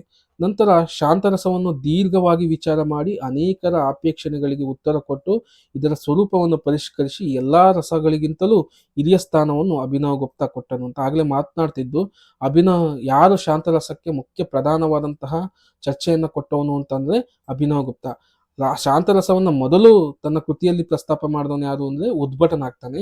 ಅದಕ್ಕೆ ಒಂದು ಅಗ್ರಸ್ಥಾನ ಕೊಟ್ಟವನು ಯಾರಪ್ಪ ಅಂದ್ರೆ ಅಭಿನವ ಗುಪ್ತ ಅನ್ನುವಂತಹದನ್ನ ನೀವು ನೆನ್ಪಿಡ್ಕೊಬೇಕು. ಶಾಂತರಸಕ್ಕೆ ಮೋಕ್ಷ ಸ್ಥಾಯಿಯಾಗುತ್ತದೆ ಎಂದು ಕೆಲವರು ವಾದಿಸಿರುವುದನ್ನು ನೋಡ್ಬೋದು. ಅಂದ್ರೆ ಕೆಲವು ಹಿಂದೆ ಸಮ್ಯಕ್ ಜ್ಞಾನ ಅಂತ ರುದ್ರಟ ಹೇಳ್ತಾನೆ, ಆದ್ರೆ ಕೆಲವು ಮೀಮಾಂಸಕರ ಪ್ರಕಾರ ಮೋಕ್ಷ ಸ್ಥಾಯಿಯಾಗುತ್ತೆ ಎನ್ನುವಂತಹದನ್ನ ಹೇಳ್ತಾರೆ. ನೋಡ್ಬೋದು, ಕೃಷ್ಣಕ್ಷಯ ಸುಖದ ಪರಿಪೋಷವೇ ಶಾಂತರಸದ ಲಕ್ಷಣ ಎಂದು ಆನಂದವರ್ಧನ ಅಭಿಪ್ರಾಯ ಪಡ್ತಾನೆ. ಇದು ಆನಂದವರ್ಧನ ಅಭಿಪ್ರಾಯ. ಅಂದ್ರೆ ಕೃಷ್ಣಕ್ಷಯ ಸುಖದ ಪರಮೋಷವೇ ಶಾಂತರಸದ ಲಕ್ಷಣ ಅಂತ ಹೇಳುವಂತಹದ್ದು. ನಾನು ಅದನ್ನ ಹೇಳ್ತೇನೆ. ಶಾಂತಶ್ವ ಕೃಷ್ಣಾಕ್ಷಯ ಸುಖಸ್ಯ ಪರಿಪೋಷಃ ಕಲ್ಲಣಕ್ಷಣೋ ರಸಃ ಪ್ರತೀಯಾತ ಏವ ಅಂತ ಧ್ವನ್ಯಾಲೋಕದಲ್ಲಿ ಹೇಳುವಂತಹದನ್ನು ನೋಡ್ಬೋದು. ನಂತರ ಶಮವು ಸ್ಥಾಯಿ ಎಂದು ಹಲವರ ಮತ. ನಂತರ ನಾಟ್ಯಶಾಸ್ತ್ರದ ಪ್ರಕ್ಷಿಪ್ರಭಾಗಲ್ಲೇ ಇದನ್ನ ಅನುಮೋದಿಸುತ್ತದೆ ಅಂತ ಹೇಳಲಾಗುತ್ತೆ. ಶಮವು ಸ್ಥಾಯಿ ಎಂದು ಹಲವರ ಮತವನ್ನ, ಶಮವು ಸಹ ಒಂದು ಸ್ಥಾಯಿ ಭಾವ ಅಂತ ಕರೀತಾರೆ. ಆದ್ರೆ ಕೆಲವರು ಇದನ್ನ ರಸವು ಅಂತ ಚರ್ಚೆ ಮಾಡುವಂತಹದ್ದು ಕಂಡುಬರುತ್ತೆ. ಇದು ಎಲ್ಲಪ್ಪ ಅಂದ್ರೆ ನಾಟ್ಯಶಾಸ್ತ್ರದ ಪ್ರಕ್ಷಿಪ್ರ ಭಾಗದಲ್ಲೇ ಇದನ್ನ ಅನುಮೋದನೆಯನ್ನ ಕೊಡಲಾಗುತ್ತೆ. ಶಮವು ಒಂದು ಸ್ಥಾಯಿ ಭಾವ ಎಂದು ಎಲ್ಲಿ ಕರೆಯಲಾಗುತ್ತದೆ ಅಂತ ಅಂದ್ರೆ ಅದು ಭರತನ ನಾಟ್ಯಶಾಸ್ತ್ರದಲ್ಲಿ ಅಂತ ನೀವು ತಿಳ್ಕೊಬೇಕು. ಕೆಲವರು ಶಮವು ಶಾಂತವೂ ಸಹ ಒಂದು ರಸ ಅನ್ನುವಂತಹದನ್ನ ಸಾಕಷ್ಟು ಜನ ಮಂಡನೆ ಮಾಡ್ತಾರೆ. ಶಾಂತ ರಸಕ್ಕೆ ಸ್ಥಾಯಿ ಭಾವ ಶಮ ಅಂತ ಎಲ್ಲಿ ಹೇಳಲಾಗಿದೆ ಅಂತಂದ್ರೆ ಭರತನ ನಾಟ್ಯಶಾಸ್ತ್ರದಲ್ಲಿ ಎನ್ನುವಂತಹದ್ದು ನೆನಪಿಟ್ಕೊಬೇಕು. ಶಮವು ಸ್ಥಾಯಿ ಎಂದು ಹಲವರ ಮತ. ನಾಟ್ಯಶಾಸ್ತ್ರದ ಪ್ರಕ್ಷಿಪ್ತ ಭಾಗದಲ್ಲಿ ಇದನ್ನ ಹೇಳಲಾಗಿದೆ. ಈಗ ನೋಡ್ರಿ ಸ್ನೇಹಿತರೆ, ನಾಟ್ಯಶಾಸ್ತ್ರಕ್ಕೆ ಮೊದಲು ಸ್ಥಾಯಿ ಭಾವ ಹೇಳಿದ್ರು ರುದ್ರಟ ಸಮ್ಯಕ್ ಜ್ಞಾನವನ್ನ ಹೇಳ್ತಾನೆ. ನಂತರ ಇದಕ್ಕೆ ಸಾಕಷ್ಟು ಜನ ಮೋಕ್ಷ ಅಂತ ಹೇಳ್ಬಿಟ್ಟು ಸ್ಥಾಯಿ ಭಾವವನ್ನ ಹೇಳುವಂತಹದನ್ನ ನಾವು ನೋಡ್ಬೋದು. ಇನ್ನೂ ಸಾಕಷ್ಟು ಜನ ಮೀಮಾಂಸಕಾರರು ಇದನ್ನ ಕುರಿತು ಹಲವಾರು ಚಿಂತನೆಗಳನ್ನ ಮಂಡಿಸಿರುವುದು ನಮಗೆ ಕಂಡುಬರುತ್ತೆ. ಈಗ ಆನಂದವರ್ಧನ ಏನ್ ಮಾಡ್ತಾನೆ, ಕೃಷ್ಣಕ್ರಯ ಸುಖದ ಪರಿಪೋಷವೇ ಶಾಂತರಸದ ಲಕ್ಷಣ ಅಂತ ಅದನ್ನು ಹೇಳುವಂತಹದ್ದು. ಈಗ ನಮಗೆ ಬಹಳ ಮುಖ್ಯವಾಗಿ ಈ ವಿಚಾರಗಳು ಗೊತ್ತಾಗುತ್ತೆ. ಬಹುತೇಕ ಸಾಕಷ್ಟು ಮೀಮಾಂಸಕಾರರು ಶಾಂತರಸದ ಸ್ಥಾಯಿ ಭಾವ ಶಮ ಅಂತಾನೆ ಹೇಳಿರುವಂತಹದ್ದು ಕಂಡು ಬರುತ್ತೆ. ಇದರ ಮೊದಲ ಪ್ರಸ್ತಾಪ ಎಲ್ಲಿ ಬರುತ್ತೆ, ನಾಟ್ಯಶಾಸ್ತ್ರದಲ್ಲಿ ಬರುತ್ತೆ ಅನ್ನುವಂಥದ್ದನ್ನ ತಿಳ್ಕೊಬೇಕು. ನಂತರ ತತ್ವಜ್ಞಾನವೇ ಮೋಕ್ಷ ಸಾಧನವಾದ ಕಾರಣ ಇದೇ ಶಾಂತರಸದ ಸ್ಥಾಯಿ ಎಂದು ಅಭಿನವ್ ಗುಪ್ತನು ನಿರೂಪಿಸುತ್ತಾನೆ ಅಂತ ಹೇಳ್ತಾನೆ. ತತ್ವಜ್ಞಾನವೇ ಮೋಕ್ಷ ಸಾಧನವಾದ ಕಾರಣ ಇದೇ ಶಾಂತರಸದ ಸ್ಥಾಯಿ ಎಂದು ಅಭಿನವ್ ಗುಪ್ತನ ಪ್ರಕಾರ ಈ ತರದ ಆಲೋಚನೆಯನ್ನು ನೋಡ್ಬೋದು. ಸ್ವಯಂ ಸ್ವಯಂ ನಿಮಿತ್ತಮ ಸಾಧ್ಯ ಶಾಂತೋದ್ಭವ ಪ್ರವರ್ತತೆ ಅಂತ ನಾಟ್ಯಶಾಸ್ತ್ರದಲ್ಲಿ ಉಲ್ಲೇಖ ಇರುವಂತಹದ್ದು ಕಂಡು ಬರುತ್ತೆ. ನಂತರ ಶಾಂತರಸವು ಸಮಸ್ತ ಚಿತ್ತವೃತ್ತಗಳಿಗೂ ಅದರಲ್ಲಿರುವ ಸಂಚಾರಿ ಭಾವಗಳಿಗೂ ಒದಗುವುದೆಂದು ಮೇಲೆ ಇನ್ನೇ ವೈಚಿತ್ರ್ಯವೇನು ಅನ್ನುವಂತಹದನ್ನ ಚರ್ಚೆಯನ್ನ ಮಾಡಲಾಗುತ್ತೆ. ಇಷ್ಟು ಸ್ನೇಹಿತರೆ ಶಾಂತರಸದ ಕುರಿತಿರುವಂತಹ ಸಂಸ್ಕೃತ ಮೀಮಾಂಸಕಾರರ ಪ್ರಕಾರ ಇರುವಂತಹ ಆಲೋಚನೆಗಳು. ನಂತರ ಕನ್ನಡದ ಅಲಂಕಾರಿಕರು ಶಾಂತರಸದ ಕುರಿತು ಚರ್ಚೆ ಮಾಡಿರುವಂತಹದನ್ನು ನೋಡ್ಬೋದು. ಅದನ್ನು ಅಂಗೀಕರಿಸ್ತಾರೆ ಅಂತ ಸಹ ಹೇಳಲಾಗುತ್ತೆ. ಮುದ್ರಿತವಾದ ಭೂಮಿಯ ಒಡೆತನವನ್ನು ಭೋಗಸಿರ ದುರ್ಯೋಧನನು ಕೊನೆಗೆ ತೊಡೆ ಮುರಿದು ಬಿದ್ದು ಪರಿಧನರೊಬ್ಬರು ಇಲ್ಲದೆ ಜೀವವಿರುವಾಗಲೇ ತೋಳುಗಳಿಗೆ ತುತ್ತಾದನು ಎಂದು ಕ್ಷಮೇಂದ್ರನು ತನ್ನ ಭಾರತ ಮಂಜರಿಯ ಕೊನೆಯಲ್ಲಿ ಅದನ್ನು ಉಲ್ಲೇಖವನ್ನು ಮಾಡ್ತಾನೆ. ರತ್ನೋಹಾರ ಚತುಸ್ಸಮುದ್ರಶಾನಂ ಭುಕ್ತ್ವಾ ಭುವಂ ಕಾರವೋ ಮಹಾಭಾರತ ಸಾರ ಶಮಶೇರನೆಂದು ಸಾರುತ್ತಾನೆ ಎನ್ನುವಂತಹದ್ದು. ನಂತರ ಶಾಂತರಸವನ್ನು ಪ್ರಚಾರಕ್ಕೆ ತಂದ ಕೀರ್ತಿ ಬೌದ್ಧ ಮತ್ತು ಜೈನ ಕವಿಗಳಿಗೆ ಸಲ್ಲುತ್ತೆ ಅಂತ ಹೇಳಲಾಗುತ್ತೆ. ಅಂದ್ರೆ ಇದನ್ನ ಅತ್ಯಂತ ಹೆಚ್ಚು ಪ್ರಚಾರಕ್ಕೆ ಒಳಪಡಿಸ್ತಾರೆ ಯಾರು? ಬೌದ್ಧ ಮತ್ತು ಜೈನ ಕವಿಗಳು ಅಂತ. ಅಶ್ವಘೋಷ ಕೃತಿ ರಚನೆ ಮಾಡಿದ್ದು ಉಪಶಾಂತಿಗಾಗಿ ಅಂತ ಹೇಳಿದ್ದ ಅಂತ ಹೇಳಾಗುತ್ತೆ. ಅಶ್ವಘೋಷ ನಿಮಗೆ ಗೊತ್ತು, ಬೌದ್ಧರಲ್ಲಿ ಬರುವಂತಹ ಒಬ್ಬ ಪಂಡಿತ. ಆತ ಕೃತಿ ರಚನೆ ಮಾಡಿದ್ದೇನಕ್ಕೆ ಅಂದ್ರೆ ಉಪಶಾಂತಿಗೋಸ್ಕರ ಅಂತ ಹೇಳಲಾಗುತ್ತೆ. ನಂತರ ನಾಗಾನಂದ ನಾಟಕದಲ್ಲಿ ಕೃಷ್ಣಕ್ಷಯ ಸುಖದ ಶಾಂತರಸವು ಇದೆ ಎಂದು ಆನಂದವರ್ಧನ ಹೇಳುತ್ತಾನೆ ಅಂತ. ಶಾಂತರಸದ ಲಕ್ಷಣವನ್ನು ಕೃಷ್ಣಕ್ಷಯ ಅಂತ ಹೇಳಿದನು ಯಾರು ಅಂತ ನೆನ್ಪಿಡ್ಕೊಬೇಕು, ಆನಂದವರ್ಧನ ಅಂತ. ಅದು ಯಾವುದಲ್ಲಿ? ನಾಗಾನಂದ ನಾಟಕದಲ್ಲಿದೆ ಎನ್ನುವಂತಹದನ್ನು ಹೇಳುವಂತಹದ್ದು. ಅಭಿನವ್ ಗುಪ್ತ ಪ್ರತಿಪಾದಿಸುವಂತೆ ಶಮವು ಅಂತ್ಯದಲ್ಲಿ ಸರ್ವವೃತ್ತಿಗಳ ಪ್ರಧ್ವಂಸ, ಅದರ ಸ್ವರೂಪ ಆತ್ಮಜ್ಞಾನ ಅಂತ ಹೇಳಲಾಗುತ್ತೆ. ನೋಡ್ಬೋದು, ಅಭಿನವ್ ಗುಪ್ತ ಶಮ ಹಿಂದೆ ಹೇಳಿದಂತೆ ಅದನ್ನ ಪ್ರತಿಪಾದಿಸ್ತಾನೆ. ಸರ್ವಚಿತ್ರ ವೃತ್ತಿಗಳ ಪ್ರಧ್ವಂಸ ಅವರ ಸ್ವರೂಪ ಆತ್ಮಜ್ಞಾನ ಅಂತ ಹೇಳುವಂತಹದ್ದು. ಇಷ್ಟು ಸ್ನೇಹಿತರೆ ಶಾಂತರಸದ ಬಗ್ಗೆ ಇರುವಂತಹದ್ದು. ಮತ್ತೆ ಶಾಂತರಸದ ಕುರಿತು ಹೇಳುವಂತಹ ರುದ್ರಟ ಹೇಳುವಂತಹದ್ದು, ನಂತರ ಆನಂದವರ್ಧನ ಹೇಳುವಂತಹದ್ದು, ಭರತ ಹೇಳುವಂತಹದ್ದು, ಅಭಿನವ್ ಗುಪ್ತ ಹೇಳುವಂತಹದ್ದು, ನಂತರ ಸಾಕಷ್ಟು ಮೀಮಾಂಸಕಾರರು ಹೇಳುವಂತಹ ಚಿಂತನೆಗಳು ನೀವು ನೆನ್ಪಿಡ್ಕೊಬೇಕು. ಆ ಹಿನ್ನೆಲೆಯಲ್ಲಿ ಅದರ ಸ್ಥಾಯಿ ಭಾವವನ್ನ ಕುರಿತು ಪ್ರಶ್ನೆ ಕೇಳುವಂತಹ ಸಾಧ್ಯತೆ ಹೆಚ್ಚಾಗಿ ಇರುತ್ತೆ ಸ್ನೇಹಿತರೆ. ನಂತರ ಸ್ನೇಹಿತರೆ ಔಚಿತ್ಯ, ನಿಮಗೆ ಇಟ್ಟಿರುವಂತಹ ಪಠ್ಯಕ್ರಮದಲ್ಲಿ ಔಚಿತ್ಯದ ಕುರಿತು ಒಂದು ಭಾಗ ಇದೆ. ನೋಡೋಣ ಔಚಿತ್ಯ ಯಾವ ರೀತಿಯಾಗಿ ಒಂದು ಮೀಮಾಂಸೆಯಲ್ಲಿ ಬಳಕೆ ಆಗಿದೆ ಅಂತ. ಕಾವ್ಯದ ಸಾರವಾದ ರಸವು ಸರಿಯಾಗಿ ಅಭಿವ್ಯಕ್ತವಾಗಬೇಕಾದರೆ ಕಾವ್ಯದ ಅಂಶಗಳಲ್ಲಿ ಪ್ರತಿಯೊಂದು ಅದಕ್ಕೆ ಅನುಗುಣವಾಗಿಯೇ ಇರಬೇಕಷ್ಟೇ. ಅಂಗಿಗೂ ಅಂಗಕ್ಕೂ ಇರುವ ಈ ಅನುಗುಣವೇ ಒದಿಕೆಯೇ ಔಚಿತ್ಯ ಅಂತ ಕರೆಯಲಾಗುತ್ತೆ ಸ್ನೇಹಿತರೆ.